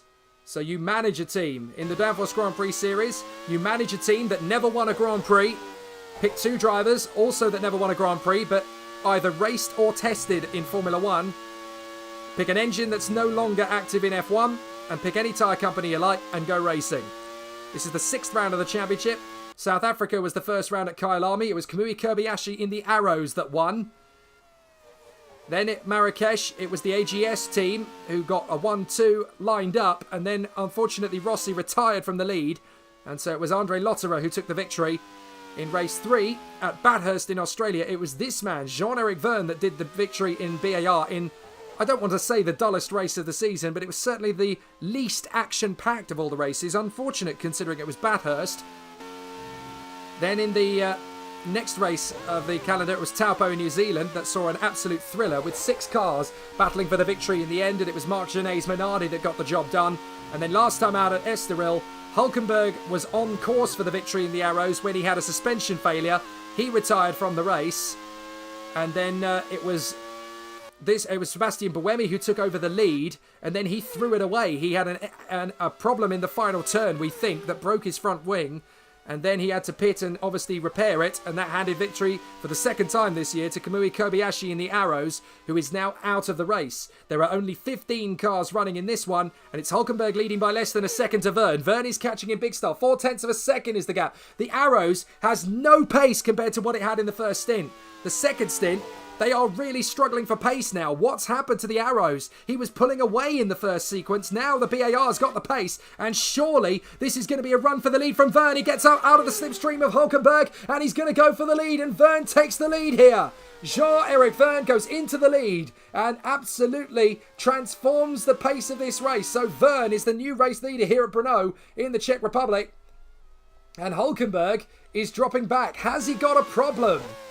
Well, no, it just seems as though he's got absolutely no pace. Look at his sector times. By comparison to Jean-Eric Verne, he's a good half a second per sector off the pace. There's Buemi. He's running in third place at the moment. So Buemi is currently fighting for his drive as well. There's been all sorts of rumours about whether or not. In my opinion, Hulkenberg did nothing wrong in the incident with the Simtech. Ericsson clearly hit him. Well, first of all, Edward, wrong Simtech. And I think that might be a Romain Grosjean style. That might be a Romain Grosjean style joke. I think he's done there. Yes, indeed. He's just done the Ericsson clearly hit him and then the winking emoji. Bless. Oh, good old banter in the world of the Downforce Grand Prix World Series. You'll get plenty of that if you race in this league. It's good fun and games, and it's all about the banter in the Discord chat box. And anyone who's a team manager is allowed to go into the Discord chat box and have a natter with all the people. You share stories, you swap race banter with people, and have a good old laugh. And you have to be a bit thin-skinned. You have to be a bit thick-skinned because there's all sorts of banter and laddish and ladettish humour as people have a good old chinwag and indulge their love of motorsport. So some really good racing here as Verne leads from Hulkenberg, Buemi, Gene and Heidfeld. Then it is De Grassi in front of Van Dorn and De Resta. Alguersuari is 9th. De La Rosa is in 10th place. Then it's Ericsson, Hartley, Wolf, Bertie and Delatraz. And that's it. Only 15 cars still running out of the 26 that started. Lotterer, Senna, Tarquini, Davidson, Bourdais, Bernaldi, Inouye, Courtney, Kobayashi, Rossi and Glock have all ended up out of the race at some point. So Verne is your leader. Hulkenberg is second. And there is Nico Hulkenberg, who has still got a little bit of a spanner in the works to come post-race. After his incident earlier on with Van Dorn, it's been announced that the incident is going to be investigated after the race. But it's Verne, Hulkenberg and Buemi at the moment. Gene is 24 seconds back from the race lead. In 4th place, he always seems to put himself, the Minardi, in the right place at the right time. He's so good at this. Heidfeld is 5th, and that's definitely good news for the Super Aguri today. It's not good news for them long term, because a 5th place finish for Heidfeld would put them up to 7th in the team standings, clearly ahead of Lola. And that will mean that they'll, this time, miss out on the £4 million bonus. They will get another opportunity if after the 10th round of the championship, there is still a discrepancy for them and they're then in the bottom 6. But it will only happen twice in the season. Once after round 6 and once after round 10. And that means that the last 5 races of the year will basically be a neat run to the finish. But there's Nico Hulkenberg in 2nd place. Buemi 3rd, Gene 4th and Heidfeld in 5th position. Then it's De Grassi, Van Dorn, De Resta, Alguersuari and De La Rosa. Ericsson is 11th, Hartley, Wolf, Bertie and Delatraz, the remaining runners. Only the top 10 can score points. And we've had already some big names from the race fall, including the double race winner, Kamui Kobayashi. Alex Rossi's even been given his marching orders by Phil Kinch, team boss of AGS, as De La Rosa and Alguersuari, the two Prosts, battle for 9th position. They had an awful start to the year. The first 4 races saw them have all sorts of mechanical problems and bad luck and misfortune and drop out of the race. Oh, De Grassi spins now! It's a carbon copy of what happened to Hartley. It looked as though De Grassi didn't even slow for the first corner. So De Grassi having an issue. Now let's have a look at it again. It looked to me as though De Grassi had a problem either with the brakes or with the throttle. Let's listen. See, he decelerated, but he accidentally caught the throttle again. So it just looked as if he ended up going off the circuit, basically just by losing the car completely. But it's like he went off the throttle, and then he got back on it again through the first corner. So big error in judgment by De Grassi, but he's able to reverse back on. How are his donuts? Oh, a bit lackluster, actually. But he gets back on the circuit. Now, how many places is he going to lose? Because he's got to wait now. As through go the two Prosts. So De La Rosa's up to 8th, Alguersuari's up to 9th, and Ericsson's up to 10th. So it's an embarrassing day at the office for Manor. Both of their cars are now 11th and 12th. And that's from 2 driving errors from Degrassi and Hartley. Oh, prophetic words that we heard earlier on, of course, because wasn't it earlier on that we saw a statement from the Manor team saying that neither Degrassi or Hartley are up for replacement at this moment? I wonder if they are at this moment. As they're down to 11th and 12th at the moment, and both through driving errors. But Jean-Eric Verne is your race leader. So Verne, having taken the lead away from Nico Hulkenberg at a very decent lick of knots, has now started to stretch out the gap. And the gap is going to be quite a decent one. 2.5 seconds already. So now it's up to whether Arrows can get the pendulum back again in their favour during the 3rd stint. Well, there's been so much going on. I've not wanted to go down into the pit lane and speak to the team managers. Now I want to. So Buemi is currently dealing with Luciano Berti. So let's head down into the green room and speak to a few of the team managers in what is turning into an absolute thriller of a race. It has to be said. Let's have a word with a few of our team managers. First of all, Sam Hall. How do I put this?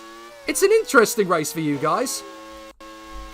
Well, yes, 2 driver errors, but we have just received word from our official team photographers down at that corner.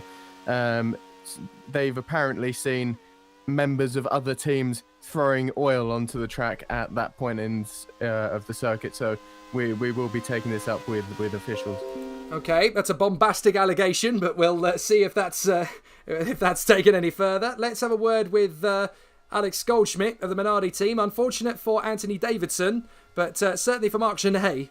He's just got the knack, hasn't he? He just knows how to put himself in the right place at the right time. That's definitely the case. And I can now confirm from our team has been throwing oil at the track. So Mr. Hall can definitely climb back under the rock he came out of. But yeah, a real shame for Anthony. I think we've had some talks with him before this weekend. He's not too sure. We were thinking that he was going to stay in the seat, but there might be a possibility that after the test, depending on what happens with Alan and Tom, whether we continue with the current lineup and we see what happens. But we'll have a chat with Anthony. We'll have a discussion post-test.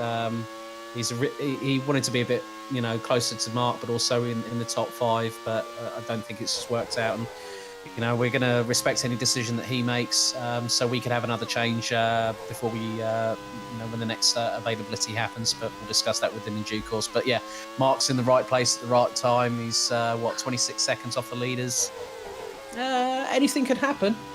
Very true. That is how he got himself into a winning position at Taupo, so we'll see what happens. Let's grab a word with one more. Let's talk to Tom Cairns, actually. Tom, you guys at Prost have had a fantastic race so far, not necessarily in the early stages, De La Rosa having the problems of going off, but now that everybody else is dropping out, you guys have been conservative on the strategy, and it's coming to you. The Prost cars are both in the points now. Well, this race has had the lot, hasn't it? Yeah, I mean, it was a shame with Pedro De La Rosa's puncture earlier that had forced him to pit, because he was running in 5th at the time when he had the puncture. So if he hadn't had that earlier, he'd been firmly in the top 5 and looking good for some good points, really. I mean, Jaime stepped up, obviously. I know we've had all the retirements earlier, which has obviously helped him a lot. We've had, obviously, the 2 man in the cars spinning off ahead of him. He's now in the points, which is good news for us. We just need to make sure that with 25 laps still to go, 24 laps still to go, I should say. Okay, good luck for all of the teams out there. Well done to everybody in the green room. Enjoy the second half of the race. Wow. Interesting stuff. Already some gamesmanship being touted then between a few of the teams. Oil being thrown down. I ask you, Ed Hunter actually says banana peels would be far more effective. You're going to fit in at home here, mate. Fantastic. Jean-Eric Verne, 3 seconds clear of Nico Hulkenberg as he continues to pull away. Oh no, that's Van Dorn. Gearbox problems. Oh no, just as it was looking sweet for Simtech today. Oh, well, they are certainly going to benefit from the £4 million bonus. They've had all sorts of bad luck. Van Dorn was in a hot seat. Now, that is almost certainly as well going to come back to bite. Well, I suppose that doesn't really pale into account what happened to Hulkenberg and Van Dorn, but that investigation is still going to happen for Hulkenberg. But Certainly it's devastating bad news for Van Dorn. And he was looking so good in this race. He was one of the feistier drivers in this race. And, well, devastatingly bad luck. So that's a real shame. A real shame. But now it hands these guys a bit more of a chance. Because De La Rosa is 7th and Alguersuari is 8th. So the Prost team have got some good points on the way. But Stoffel Van Dorn becomes the... Well, that's the 12th retirement in the race. Devastating. And we're only on lap 38 now. Jean-Denis Delatraz gets out of the way as he will shortly be promoted up to 14th. Team boss of 40, Dave Goddard, says, Delatraz in the points, anyone? I mean, we're laughing about it, but it's genuinely possible. He could do it. There's only about 4 drivers on the grid that have yet to score a point, I should point out. And the 4 drivers currently on the grid, they've yet to score a point. We don't count Stefano Modena because, of course, he lasted 2 races and was then replaced by the Australian supercar champion James Courtney. But 4 drivers in this field have yet to score points in the 2020 Downforce Grand Prix World Series campaign. They are Enrique Bernaldi, who is currently out, so no points for him. Jaime Alguersuari, who is currently in 8th place, I should point out. Jean-Denis Delatraz, who is struggling to get his way up there into 14th position now, so he's 1 place away from the points. And the other driver who has not yet scored, I believe... Oh, I think that might be all of them, actually, that have scored, thinking about it. Well, there's one driver I'm definitely missing, and I can't make out who it is, that has yet to score a point so far this season. But certainly Delatraz, Bernaldi and Alguersuari have not been able to as yet. There is another one, but I can't remember his identity at the moment. Di Resta running in 6th place. How has he got himself back into position? Well, just through the sheer attrition of the race. He's now in P6 again. I'm trying to remember who else hasn't scored a point this year. That's going to eat away at me now, as Brendan Hartley pits in from 11th. So, problems there. It's definitely Bernaldi who hasn't scored. Delatraz, Alguersuari, and somebody else, and I can't think for the life of me who it is. That's gonna bug me now. I can't remember who the other driver is. I'm sure somebody's gonna tell me which driver it is that hasn't scored. And I'm suddenly gonna go, oh yeah, as Sebastian Buemi comes in. So Buemi comes in for his final pit stop, his 2nd and final stop. Into the pits, and comes to a stop. So there we go, and it's an important pit stop for Buemi. From the rumours we're hearing, it could be his last. So we'll have to see how that works out for him. As Marc Genet comes in, the Minardi from 3rd position, and Buemi is already in the pit, as we know. Heidfeld is in P5. Hulkenberg there in 2nd place behind Verne. So already some big moments in this race, and some big battles for the competitors to come. But Verne is your leader. Hulkenberg 2nd from Heidfeld, Buemi and Genet. So Heidfeld will lose that 3rd position. Here he is. We haven't seen him much this race. He's had awful luck in qualifying. He actually crashed out of Q1 and managed to get his lap time done in Q2 for 16th on the grid. But here he is in P3 just by staying in the game. He's got no qualifying pace, but he's got plenty of race pace. As into the pits comes De La Rosa from 7th. He should really be in the top 5 after the race he's had, but a puncture in the early stages brought him back to the pits, but it could have been a lot worse. A few corners further back, he might have retired from the race altogether. So Sebastian Buemi is currently in 4th place, stuck behind Nick Heidfeld, as he tries to get back into 3rd position. Again, Tom Butterworth is going to be scrutinising his performance here, with a view to seeing whether or not any of his young drivers that are going to be in the car this evening on this Brno circuit, as Hulkenberg pits in from 2nd. So he's going to try and undercut Verne. So that's interesting. Hulkenberg in the pits, and he's going to try and outfox Verne at the pit stops. Now, there was only 3 seconds between them. So if Verne has a terrible stop and Hulkenberg has a good one, he could get out in the lead of the race again. There's Marc Genet running in 5th, trying to close up on this man, Buemi, who has got past Heidfeld. So Heidfeld has lost that 3rd place to Buemi. And Heidfeld is about to come into the pits himself. So Heidfeld will peel in the Super Aguri. So at the end of lap 39, with 20 laps to go, Heidfeld pits in. And that's from P4. The Super Aguri looking like it's going to cost itself a chance it's going to potentially cost itself a chance to get that £4 million bonus. The BAR team are in the pits there as well. Oh, sorry, that's the Lola squad. Paul di Resta coming down the pit lane. Oh, and that's held up Heidfeld. Oh, dear. So Heidfeld having to wait for his opportunity. Our good friend Paul Clark at Stopwatch Hospitality is watching along. Where is the nearest cafe to the pits at this circuit? I could do with an espresso. I know where I could have one, and it's at Brands Hatch up in the main start-finish straight of the Stewart building. I tell you what, that's where Stopwatch Hospitality is based. One of our good friends, and as you can see on the stream, one of our good supporters. Thank you, Paul. You should be managing one of these teams, mate. I have a feeling you'd do quite well at this. Maybe we should get you in for the Group C sports cars. Fancy it? All you have to do is register your interest. downforceuk@hotmail.co.uk on email. Now, into the pits comes Vern. So, this is the critical stop. Where's Hulkenberg? There he is. So this is going to be nail-biting as to who gets out first between Vern and Hulkenberg. Hulkenberg pitted on the previous lap. Vern is coming down the pit lane. I think they've jumped the arrows. I think they've done it, you know. I think that, well, they were in front of him already. Yes, indeed they are. Vern has got out with time to spare on the arrows as well. So, Jean-Eric Vern retakes the lead. No major problems there. And that is a bit of a disappointment for Nico Hulkenberg. So this is an absolutely treacherous situation now for Hulkenberg. He's got to really push it in this final stage of the race with 19 laps to go. If he wants to beat Vern, he's going to have to do it on the track, and he's going to have to do it on merit, pushing like crazy. They come across to the end of the sector line, and that will tell us what the gap is, 3.4 seconds. So it's about exactly what it was. It sounds pretty much what it was. So a fascinating battle between these two. This is going to be an interesting battle right the way to the death between these two. Brendan Hartley getting up the inside of one of the Lolas. I think that's Susie Wolf. So that is a move there on Susie Wolf to move up into 11th position by Brendan Hartley after his spin earlier on. Bertie and Delatraz in 13th and 14th. So some interesting races already. And some very tough battles. Here comes Paul di Resta, making his bid up the inside of one of the Manners. That is Di Grassi. So Di Resta gets through past Lucas Di Grassi, and that gets him up into P6. And then is Marcus Ericsson in the points in 8th place.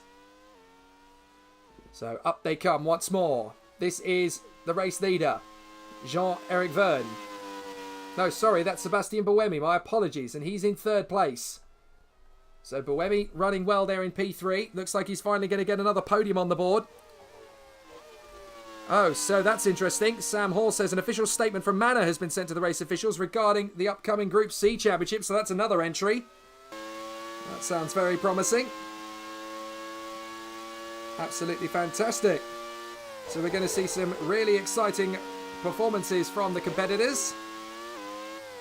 And we'll see some absolutely sensational performances already. And it looks as though we have not only an entry, but we also have a team confirmed. We'll have to come up with that one a little bit later. But teams are definitely involved and already signing up. So this is going to be an absolutely thrilling battle in the Group C as teams are already starting to come in. So this will be an absolutely sensational battle. That is a great race coming between these two. It looks like Hulkenberg is really starting to take the battle further forward. Brendan Hartley working his magic up the hill. Well, I can tell you that there are a handful of teams in the Group C competition that are coming up that are already gone. So that is an interesting one. We'll confirm who is in and who is out this evening because there are already some team entries that have been confirmed. And obviously we did say that the first 13 entries will be very much up to the... Well, the first 13 entries will be... my apologies. I'm sorry, I got distracted there. The first 13 entries will be a first-come, first-served basis as to which team they can choose. And then the other 13 are going to be basically done in the draw that takes place on April the 11th. Oh, Sebastian Buemi's got a problem! He's got a stuck throttle. Now, he can pit in. He's just going to make it to the pit lane. But now, that's interesting. Now, Sebastian Buemi can argue with Tom Butterworth till the day is long that he's going to have anything he... Well, is he going to have a race drive? That's interesting, isn't it?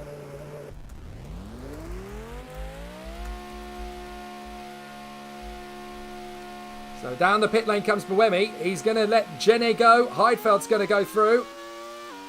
And that is indeed Heidfeld through into 4th position. So Buemi down to 5th. Now, he will argue, well, that's a problem with the car. That's not a problem with me. So I didn't do anything wrong there. The car was at fault there, not me. And he's down to 5th position as a result. But is that going to fly with the draconian management of Tom Butterworth? Is he going to say, no, that was your deal. You've got to look after these things. It'll be very interesting to see how it goes. Now, Jean-Eric Verne is lapping one of the Lolas. Is that because there's a Lola in trouble? No, Susie Wolf just getting out of the way.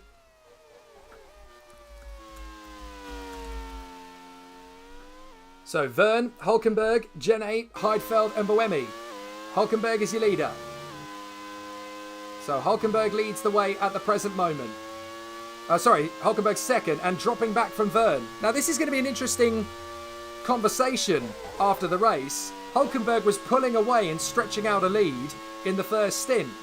After his pit stop, he had that moment with Hulkenberg, and ever since then, the pace of the car has just been off. Did he damage the car in his incident with Stoffel van Dorn? So this is a fascinating situation. Verne, Hulkenberg, Jenny, Heidfeld and Buemi, but Hulkenberg is now 5 seconds back. So, interesting stuff so far. Verne, Hulkenberg and Jenny, then Heidfeld, Buemi, De Resta, De Grassi, Ericsson, Della Rosa and Alguersuari. And then in 11th is Hartley, 12th is Wolf, from Bertie and Delatraz. And they are the only cars still running. Van Dorn out, Lotterer, Senna, Tarquini, Davidson, Bourdais, Bernaldi, Inui, Courtney, Kobayashi, Rossi and Glock, all race retirements. Apparently Emma Butterworth at Team Arrows has stated she's currently reviewing footage of the incident with Hulkenberg. And Sam Hall has written that shouldn't take long. Certainly a couple of people think it's pretty clear cut, as that's Buemi getting back past Heidfeld. Heidfeld having all sorts of problems. Heidfeld's got handling difficulties with the car. Look, something's definitely not right with the Super Aguri. And this has been Heidfeld's season all year long. Oh, Heidfeld's actually gone off the road there. Nick Heidfeld having all sorts of difficulties with the Super Aguri. He really does seem to be struggling with it. He's in 5th position at the moment, but he's had absolutely no grip in the last couple of... I wonder if he's just pushed the car too hard. But he's got to keep it going like this for the rest of the race, because he's had an issue or two leading up to this. But he's in P5. Well, this is very interesting. So, Heidfeld having all sorts of difficulties with the car. Certainly some handling difficulties creeping in. As we look at Marc Genet, who is again in the right place at the right time in 3rd. That's Alguersuari in P10 in the Prost. Now, he's looking for his first point of the season. He's had a very difficult start to the campaign, but he and teammate De La Rosa are in the points for Prost. And that will definitely help them out. So they are pushing very hard indeed as they continue to battle. But there is some very exciting racing to come still from this. But Hulkenberg, we're back with him again in 2nd place. And he just doesn't seem to have any pace at all compared to what he did in the first stint. I wonder if there was some damage when his car came together with Van Dorn. And it's basically unsettled the balance of the car. He just can't run at the same speed as he was earlier on in the race. Well, Buemi is currently in P4. Having now started to creep up towards Marc Genet. He's got a lot of work to do, actually, to catch the Minardi for 3rd place. Oh, and that's Susie Wolf! Save it, Susie! Very nicely saved, I have to say. She just locked up there through the 2nd chicane, I think that is. And managed to catch the car before it went awry. So that was very well held there by the Lola. And that was in the 1st chicane, actually. We're in the 2nd chicane now. So, I have to say... Oh, no, sorry, that's the penultimate chicane, not the other part of the lap. But well held by Susie Wolf. She nearly dropped it completely. As we look at Nick Heidfeld again in the Super Aguri. Just keeping up to date with his handling issues. Look at how quickly Buemi's got away That's 7 seconds away in what? 2 laps? So Heidfeld's got all sorts of problems with that Super Aguri. I wonder if he's just not happy in the car. He's just not seeming to be particularly competitive. And De Resta in the Lola is catching him pretty rapidly. De Grassi 7th. Della Rosa 8th. Ericsson is 9th again, so he's got past Alguersuari. And in 11th is Hartley from Wolf, Bertie and Delatraz. So a fascinating race. And there's Brendan Hartley, the Kiwi, who's had a spin or two already. Gave us a lovely sample of his new donuts business earlier on as well. I think they're called Duncan de Grassis. I'm not sure exactly, but I'm sure someone will update me on that one. Through the hairpin and up the climb of the hill once again. Up towards the chicane. Into the left-hander. Brake, turn in. And there is the leader, Jean-Eric Verne in the BAR. He won at Bathurst, round 3 in Australia. But he's not had as good an opportunity to win other than Estoril. So Estoril, he was battling for the lead and then had a mechanical problem. Buemi, whoa, Sebastian Buemi getting a little bit crossed up there as he laps Delatraz for the second time. And that could have been very nasty indeed, but just about manages to catch the car. They're not the easiest cars to drive, these ones, of course. So there is still a little bit of technical higgledy-piggledy around these cars. They are on the groove tyres, if you hadn't noticed already. Oh, sorry, no, my apologies. I thought they were on the groove tyres, but they're not. Those are definitely slicks. So, Topher Smith has written in. Heidfeld reporting a lack of handling over the team radio. They'll fully review the car after the race. So there you go. That explains what's happening with Heidfeld. So, definitely some issues at Super Aguri. If they can get the car home in the points, though, they're going to overtake Lola in the team standings. Now, if Lola beats Super Aguri on points, then actually Super Aguri will get the £4 million bonus and Lola will not. So, an interesting scenario. But there's already conspiracy theories going around about whether Paul de Resta ran off the road on purpose to cost himself a decent finish in order to give Lola that £4 million boost. But there's all sorts of conspiracy theories you could start throwing into the ring. So some very exciting battles already. So I can tell you already, at this point in the race, I think it's worth pointing this out, that already we have got 3 manufacturers from the Group C Challenge already signed up and confirmed. Now, Edward Hunter has already claimed for himself the Jaguar team. So he's going to be running the Jaguar team moving forward. He's allowed to choose that. He's obviously expressed his interest and signed up a long time ago. So he has decided to go for Jaguar as a team. And it looks as though we've had Sauber Mercedes has been claimed. So Sauber Mercedes has been claimed by Sam Hall of the Manor Group. So Sauber Mercedes has already been selected and gone. And Alex Goldschmidt has claimed ownership of the Nissan squad. So that is already pretty exciting stuff, and it means that we've already got some of the big names already gone. So, some very exciting battles so far. Well, here's Hulkenberg. And there's a very exciting battle coming through. Oh, Delatraz. I thought he was having an issue or two there. But it's just Jean-Denis Delatraz being Delatraz.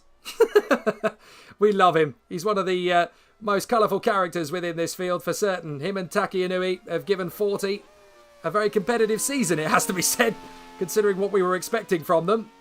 And certainly Taki Inui got points for them on 2 occasions in 10th place. There goes Heidfeld passing the 40.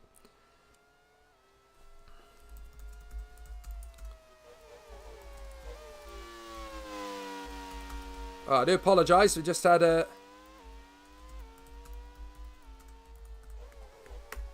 So, apologies. I got distracted there by something. I do apologise. Verne is leading by 7.7 seconds to Hulkenberg. Jenny is third. Buemi fourth from Heidfeld. And then De Resta and De Grassi from Della Rosa and Ericsson. Alguersuari is 10th. And then it's Hartley, Wolf, Bertie and Delatraz. Van Dorn, Lotterer, Senna, Tarquini, Davidson, Bourdais, Bernoldi, Inui, Courtney, Kobayashi, Rossi and Glock all out of the race. So very exciting stuff, but very dramatic as well, it has to be said. And as they come through, that is one of the Prosts over the top of the crest. And that is Della Rosa, I believe. Oh no, sorry, that's Alguersuari, who is running in 10th position at the moment, looking for his first point. So a fascinating battle as the races continue on their way. But the battle is going on. A very exciting battle. Oh, and it looks as though the Peugeot team has just been claimed for Group C. So the Peugeot team has definitely been signed up. That's by Scott Woodwiss, who currently manages the Simtech team. So Peugeot are gone. And that's good to see. That's good to get a confirmation of that. Very exciting run so far. And it's great to see that some of the big names are already battling away. So Nico Hulkenberg, 7.8 seconds is the gap down to Verne, but he just doesn't seem to have the same sort of speed that he had earlier on. So now we've got Verne leading, Hulkenberg in second place, then Genet, Buemi and Heidfeld. Buemi is chipping away at the advantage of Marc Genet in third position. The Minardi is not safe and sound yet in third as we go into the last 10 laps of racing.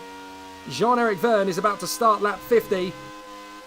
As they come through the final few corners, there is Verne. He's just lapped one of the Manners. I think that is Hartley. Yes, it is. So he's lapped Brendan Hartley in 11th position. And that means that now there are 10 to go. Lap 50 of 59. And Jean-Eric Verne is looking for his second win of the season. We've had 4 different teams winning in the first 5 races. Arrows at the start of the year with Kobayashi. And then again last time out at Estoril. And then we had the AGS winning at Marrakesh in Morocco. And then, of course, the next time out at Bathurst, it was the man who currently leads here, Jean-Eric Verne. And then at round 4 at Taupo, it was this man, Marc Genet, in the Minardi that got the victory. And then, obviously, last time out at Estoril, it was that. Victory for Kamui Kobayashi to put him in the lead of the championship by 17 points. But Kobayashi will not be leading by 17 points at the end of this race, because Genet, if he stays in third, is going to close in on him to the tune of just a 2-point deficit by finishing in third place. And Verne, of course, is looking for a race win, pole position, and the fastest lap. He might get all 3 here.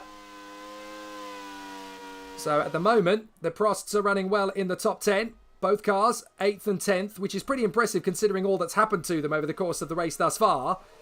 But still, despite the level of attrition and despite the problems they've had, they are, with both of their cars, in the top 10. Now, a statement from Emma Butterworth of the Arrows team. The Arrows are maintaining it was a racing incident. They are absolutely convinced that it's a racing incident. I'm not sure that Scott Woodwiss and the Simtech team or Stoffel Van Dorn will agree. But try and convince 2 racing drivers or 2 team principals of the same argument. It's going to be a difficult one to make a decision on that. It was a very contentious incident. So we'll have to see what the final verdict is on that one. And that will be decided post-race. Jean-Eric Verne leads by 8 seconds to Nico Hulkenberg. Marc Genet is third. Buemi is fourth. Heidfeld is somehow still hanging on to fifth, but not for long because the rest is closing in for 5th position. Currently in 6th. Then it's De Grassi and Della Rosa. Ericsson is 9th. Alguersuari is 10th. Then it's Hartley, Wolf, Bertie and Delatraz. And they are just hanging on to things at the moment, nursing their cars to the finish, I think, in most cases, because obviously the cars have been pushed very hard since lap 1 at Estoril. And at the end of this race, all the teams will then get their prize money from Estoril and Brno to make upgrades. And the bottom 6 teams in the standings will get the balance of performance payment of £4 million that they can put into their cars in readiness for round 7, which will be the Grand Prix de Pau on the streets of the beautiful town in the Pyrenees, Pau in France, which last year, of course, in Formula 3, the Grand Prix was won by Billy Munger. Jean-Eric Verne, 8 seconds clear of Nico Hulkenberg. Marc Genet in third. Sebastian Buemi is 4th and Nick Heidfeld in 5th position. Then it is De Resta and De Grassi, Della Rosa and Ericsson. Alguersuari is 10th. And that is the points paying positions all sewn up for the moment. Hartley, Wolf, Bertie, Delatraz. I've said that in the past, though, with about 10 laps to go, that those are the points paying positions and it looks pretty clear. But interestingly, we've had a few times this year when the points paying positions have changed as late as the last lap. You've got to look at Marrakesh. There were a couple of dramatic changes to the results just in the closing laps of the race as Verne laps Alguersuari. And that's a basic run for Jean-Eric Verne. If he can just hold on to it, His seat at BAR looks pretty safe, although Sam Hall has put in another rumour mill to throw things up in the air. Everyone else in the paddock, including the BAR bosses, see it as a clear infringement of the regulations. They're talking about Hulkenberg and Van Dorn, I'm sure. And the reason that there's a little bit of sniping going on there is because, of course, Tom Butterworth is the team boss of BAR, and his wife Emma is the team boss of Arrows. So clearly, there could be a late afternoon domestic, especially when I know for a fact that young Butterworth is an Arrows fan, not a BAR fan. Oh, and that's Heidfeld. Heidfeld's gone off, and it looks as though he's got a problem with the rear wheel. The wheel's loose. That's why. That's why he had handling problems. So Heidfeld, sadly, is now out of the race. Now, that is not good news for Super Aguri today. But when you consider that in 5th position now is Paul Di Resta in the Lola, that's actually good news for Super Aguri long term, because now they are almost certainly going to qualify for that £4 million bonus. Because now neither Super Aguri is going to get to the finish, and it looks as though at least one, if not both the Lolas, are going to get there in the points in this race. But it does promote the manor of Hartley into 10th position, as Wolf is up to 11th, Bertie 12th, and Delatraz 13th by the time they pass Heidfeld's stricken car. But sadly, no points at all. No points at all for Super Aguri. Now, Ed Hunter has written in with his fantastic knowledge of junior single-seaters. Billy won race 2 where it rained in Po. Liam Lawson was the winner in race 1. Indeed he was, a fabulous young driver and certainly one of the talents for the future. I recommend him, Liam Lawson, to be one of the future Red Bull F1 world champions. There, I said it. And Ed Hunter writes, Heidfeld making a tidy £4 million there. To a certain degree, I suppose so. But the car wheel being loose. So an absolutely fantastic battle going on very, very hard indeed at the front as Verne continues to stretch away just a little by little to Hulkenberg in 2nd place. Marc Genet, though, yet again, the Minardi is in the right place at the right time to capitalise on other people's misfortunes. Hulkenberg missing a gear there. I thought for a moment the Arrows was conking out. Hulkenberg's had that happen to him many, many times before. Sorry, Emma Butterworth has written on the stream, I think you'll find, Sam, that the BAR bosses did not see the incident, therefore don't have an opinion on the matter. There's always a replay. There's always a replay. Jean-Eric Verne. Love the banter in this championship. Oh, man. Absolutely fantastic. It looks as though Kramer Porsche have now been allocated to Dave Goddard. So the Group C challenge field is going full guns blazing. He says with the Leighton House livery, I think you may have to settle with the Kenwood livery. I do apologise. I think we've only got toasters on hand, not Japanese magnates. I'm not sure if there was ever a Leighton House livery created for Group C sports cars on Grand Prix 2, but the Kenwood livery certainly was. So if you don't mind having a free toaster or two, we'll give you the Kenwood Kramer Porsche. Sorry about that. Apologies, Dave, if that's irritating, but do let me know if you'd rather have a different team if that's the case, because you do get first call, being one of the first 13, to put in an entry. Paul Di Resta in 5th position in the Lola, lapping Luciano Berti's Midland. So this is going to be a very interesting run, as Paul Di Resta is en route to 5th position. Points in the bag for Lola on the way, but not £4 million in the balance of performance. So here's Nico Hulkenberg dropping to 9.3 seconds back. I think this Arrows is just trying to get to the finish now. I think they pushed it so hard over the course of the first stint and then got into hot water with Stoffel Van Dorn that I think he's just trying to... Oh, Delatraz won't make the points! Delatraz in the 40. Unfortunately, the Life engine has kicked the bucket and pulling off. He's even broken the front wing just to add insult to injury. But Jean-Denis Delatraz will not make it to the end. So that's devastating. Poor Jean-Denis Delatraz. So a really tough battle. Marc Genet in 3rd position, chasing after Nico Hulkenberg, but Jean-Denis Delatraz in the 40 will be out of whack. So that's a real shame. Well, Verne, Hulkenberg, Genet, Buemi, Di Resta is the top 5. Then in 6th place is De Grassi. De La Rosa is 7th from Ericsson, Alguersuari and Hartley. And then 11th is Wolf and 12th is Bertie. And that's it. There's nobody else running in this race. on lap 55 out of 59. Just 5 to go for Jean-Eric Vergne in the BAR, who leads the way here in front of Hulkenberg, Genet and Buemi. So an absolutely fantastic run. And Edward Hunter weeps for Jean-Denis Delatraz out in position. Jean-Denis Delatraz, and the scream is, no!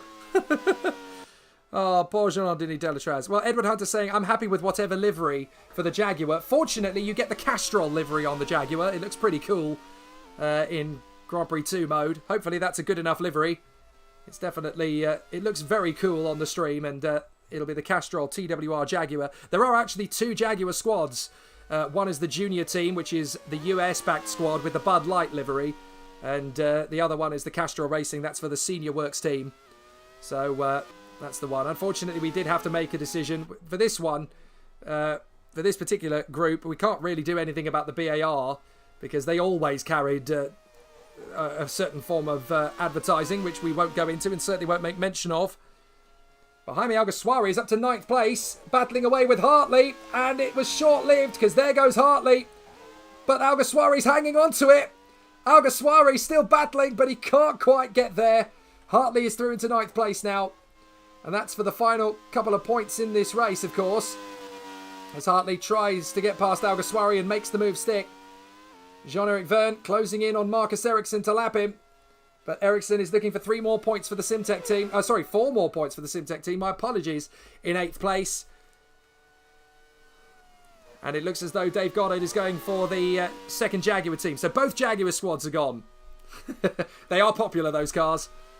So in the Group C Challenge, we will talk about this more tonight on our live stream of the Young Driver Test for the Grand Prix Series as we announce the teams that are up for grabs in Group C. The first 13 entries get to choose their team themselves out of what is available. And then the second 13 entries will be entered into a live ballot draw on April the 11th to decide which team they'll get. And then every team will be given a special celebrity driver up alongside the 3 they pick themselves, as Jean-Eric Vergne laps Marcus Ericsson. Ed Hunter says, only 5 laps race. This race feels like it's gone on forever. Certainly the attrition happened in the first half of the race, didn't it? And all of the cars dropped out. And I think everybody decided at that point, right, we just need to get this car to the finish now. We just need to get this car done. Oh, hang on. Ryan Ferris has crept up. The boss of Onyx. He seems to want the Mazda. Well, put an official statement in and an email in to downforceuk@hotmail.co.uk. Let's make it official.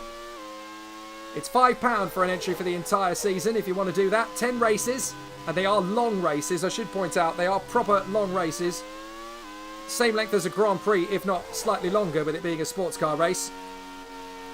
But an absolutely fantastic battle for all of the competitors in the Group C Challenge, which starts on April the 13th at Kyalami in South Africa. And we all know, looking back at the first round of the Downforce Grand Prix World Series, just how tough it is around Kyalami. It'll be great in the Group C cars, that's for sure. Oh, Lucas Di Grassi nearly spinning for the second time as we have 3 laps to go and Jean-Eric Vergne is out in front. 9 seconds ahead of Nico Hulkenberg with Marc Genet and Sebastian Buemi. Now, I should point out that Buemi is closing in on Marc Genet. He is doing his best. It's going to be absolutely fantastic battle. So here is Marc Genet. Up the top of the crest of the hill. In through the S's. And a very exciting run out of the final turn for Marc Genet as he closes up on Susie Wolff to lap her. But Susie Wolff is going to finish 1 place out of the points the way things currently stand. Jean-Eric Vergne is just 2 and a bit laps away from victory here at Brno. And this will be the last road course for a while. Let's put it that way. We're staying in Europe. I thought Hulkenberg was having an issue there. But Pau is next up for the Grand Prix de Pau in France. And the race after that, I'm not telling everybody on the live stream what it is, but let's put it this way. That will be the race of the year, and you will want to watch what happens. So the top 10 looks like it's pretty much sorted out. Only Wolf and Bertie are outside. That camera really does need to be shot, doesn't it? Something definitely wrong with that camera on that particular point. Once they get up a certain point of the hill, you can't see a thing. But Marc Genet running in third place, looking for a podium for Minardi. But it looks to me as though Tom Butterworth and the BAR boys have done the business for Jean-Eric Vergne on this occasion. Wife Emma is going to have to settle for second position the way things currently stand with 2 laps to go. There is your leader, Jean-Eric Vergne in the BAR. He's had a win already this year at Bathurst in Australia. And now he's looking for win number 2 here at Brno. But once these £4 million payments come in, they can do whatever they like with that £4 million. The bottom 6 teams, by the way, they can do whatever they like. They can upgrade the engine in terms of horsepower, or they can make their car more reliable, which gives them a better chance of getting to the finish of races, or they can do both. So it is going to be an interesting scenario. The form of the grid could be very different when we get to Pau. Let's put it that way. So there is Jean-Eric Vergne working his way through. And of course, there could be a few driver changes in time for Pau as well. We're going to have the driver test this evening where several teams have put in their drivers. Some teams haven't, I noticed. Lola don't appear to be entering, nor do Midland. They haven't put in any drivers for it, so there are a handful of teams that are not going to do it. So it's going to be very interesting. Very interesting battle. Some tough races to come, but this one has given us plenty to talk about as we keep up form. And Jean-Eric Vergne is about to go into the last lap, 10 seconds in front. So this will be absolutely fantastic run. So this is going to be absolutely amazing. A really, really good run for Jean-Eric Vergne. He's going to take race win number 2. There he is, coming into the final lap. Here at Brno, Jean-Eric Vergne has been absolutely astonishing. In the second stint, he decided to really up the game and up the ante. So he is going to have an absolutely exceptional run to the flag. As Jean-Eric Vergne runs well here in the lead, with Hulkenberg in second place and Marc Genet in third. An investigation post-race will still happen between the incident, Nico Hulkenberg and Stoffel van Dorn, which I think took place on about lap 17, 18-ish. So we'll have to double check that later. And obviously the race officials will make their conclusions, but BAR are about to take their second win in the Downforce Grand Prix World Series. As Jean-Eric Vergne is going to come through after an absolutely heroic run. Nico Hulkenberg 10 seconds back, but Vergne has put in the hard work, and this is going to give him a great chance of battling for the championship. 25 big ones going his way at the end of this race as he comes into the third and final sector of this grueling lap. But what an absolutely brilliant run it has been from the Frenchman. He's been so on his form since the start, and he has just been absolutely on it from the get-go. So this is going to be an absolutely terrific end to proceedings. Here they come. Out of the final corners of the race comes Jean-Eric Vergne in the BAR, and it is a glorious victory that gives him a second win of the season. BAR likewise, they have the fastest car in qualifying. They didn't have the fastest car at the start of the race, but ever since the first pit stop, BAR has been the car to beat in the hands of Jean-Eric Vergne. He comes out of the final turn, and Jean-Eric Vergne wins at Brno in the 6th race of the season. A fantastic run for Jean-Eric Vergne. Points for Marcus Ericsson in 8th position. There is Nico Hulkenberg. Will he keep that second place finish? It's very much under fire at the moment as Brendan Hartley gets 9th and Alguersuari gets his first point of the season in 10th position. There at last is Jaime Alguersuari in the points after a fantastic drive. Marc Genet in 3rd position. Yet again a podium run for Marc Genet, and Susie Wolff is going to be 11th behind him. But Marc Genet will grab that final place on the podium. Look how much ground Sebastian Buemi made up to try and close up on Marc Genet. But I'm afraid it's too little, too late.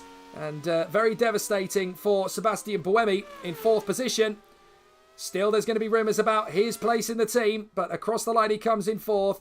Paul Di Resta, after his thrills and spill antics earlier on, is going to come home in 5th after a brilliant fight back in the Lola. So he will be P5 in the MasterCard Lola. An absolutely brilliant run then, as out of the final turn will come Paul Di Resta. And an absolutely sensational performance there. Luciano Berti is going to be the last man home for Midland. That will be crucial prize money, because if you finish a race but not in the points, you still get 50 grand. So that's not bad. And oh, Degrassi with the car smoking. An engine problem is going to cross the line with the car ablaze, pretty much. So Degrassi just about brings that home in front of the other Prost of Pedro de la Rosa, who gets points. What a dramatic finish to the race for Lucas Degrassi, but he does just bring the car home in time as Jean-Eric Verne gets the win from Nico Hulkenberg and Marc Genet, Sebastian Buemi fourth from Paul Di Resta and Lucas Degrassi, then Pedro de la Rosa and Marcus Ericsson from Brendan Hartley, and Jaime Alguersuari for the first time this season is in the points. Then Susie Wolff and Luciano Berti, they are the only other finishers. All sorts of problems after that. Heidfeld and Delatraz out of position. And a very difficult situation. Going through the rest of the field, you can see the reasons why the others retired from the race. Tarquini actually crashed out of the race, so I think he did have an issue with... when it says didn't finish, that's an accident, essentially. So that is probably to do with what happened with him and De La Rosa. We never saw the incident, unfortunately. So we can't really tell you any further about it.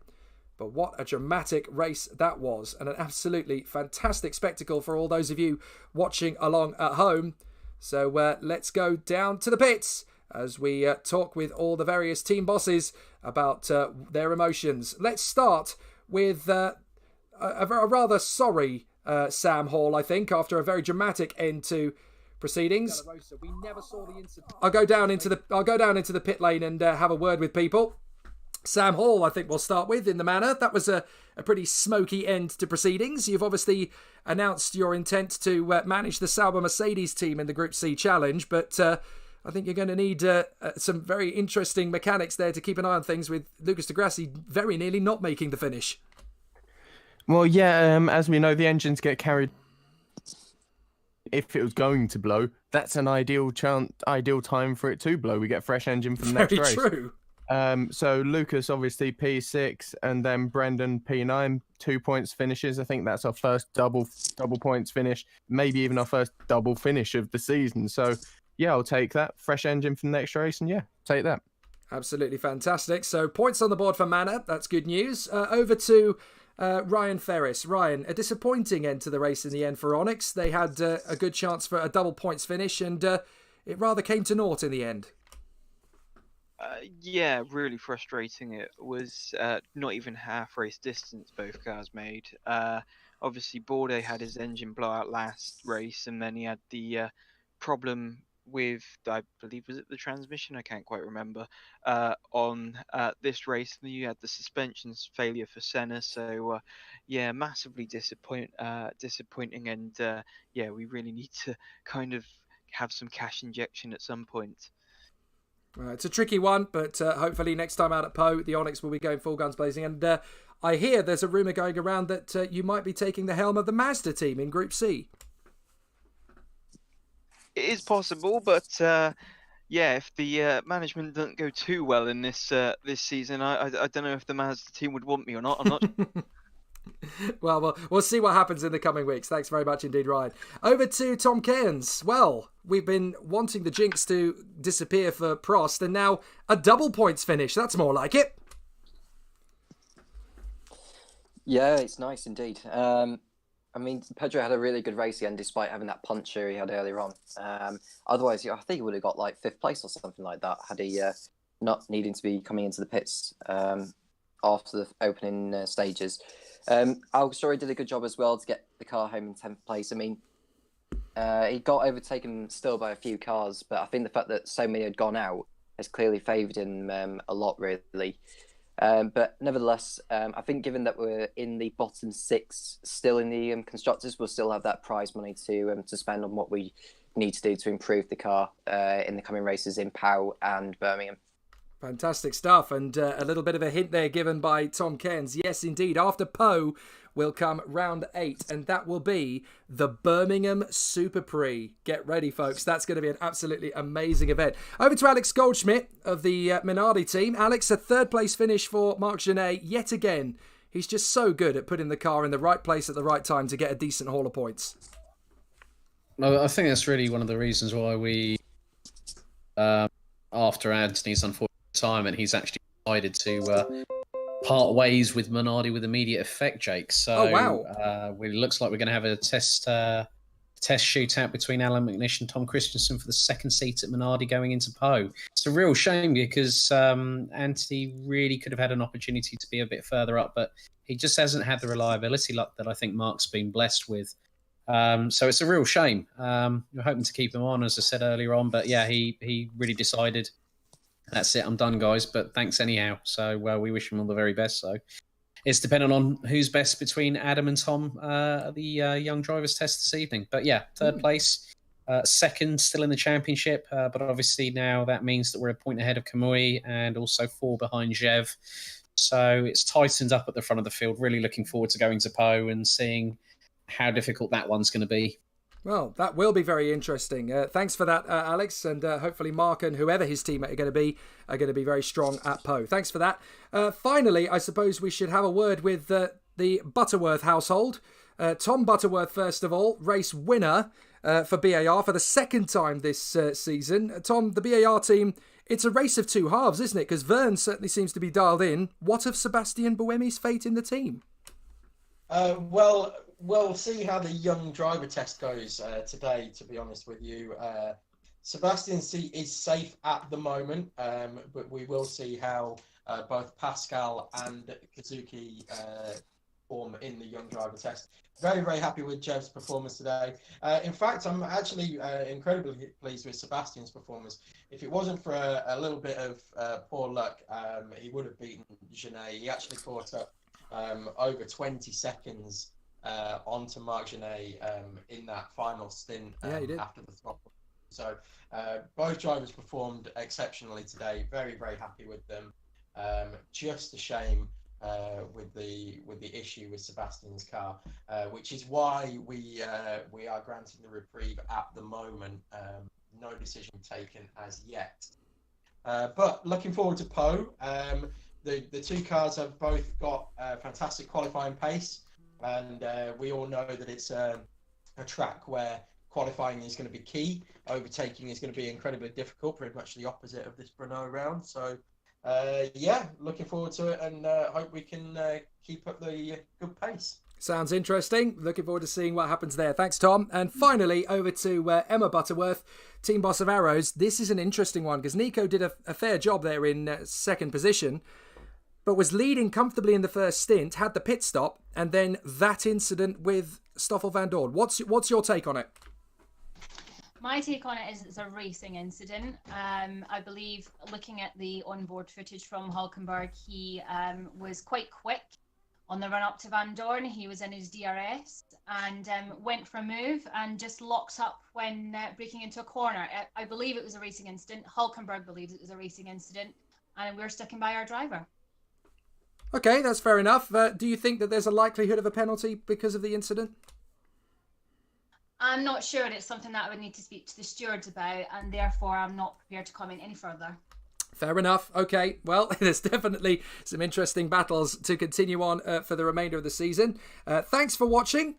It's obviously going to be a very exciting continuation of the season. Don't forget, of course, that the Young Drivers Test is going to be taking place this evening at about 7 o'clock local time here in the United Kingdom. So obviously that's going to be of interest to everybody. And of course, we have the Group C Sports Car Challenge coming. If you've liked what you've seen and you want to get involved and you want to run a team, all you have to do is book your interest by emailing us downforceuk@hotmail.co.uk. If you're one of the first 13, you get the chance to choose the team that you want to run. Sauber Mercedes has already gone, as has Peugeot, as have both of the Jaguar squads and the Nissan Works team. There are still plenty of other teams available. We will tell you all of the teams during the Young Driver Test this evening, so that can give some of you who are maybe umming and ahhing which team would I run, that will give you a chance to have a look at which teams are available. And there's also going to be the chance to get a little bit more of an understanding as to how the rest of this season goes with the Young Drivers Test coming up this evening, where several teams are going to be considering their driver lineup for the upcoming races. But it's been absolutely fantastic here at Brno in the Czech Republic. A victory for Jean-Eric Verne in the BAR for the second time this year. The next race is tomorrow, and it's at Po in France. It's going to be an absolute thriller. I'm Jake Sanson. Hope you've enjoyed yourselves, because there's definitely more great racing where this has come from.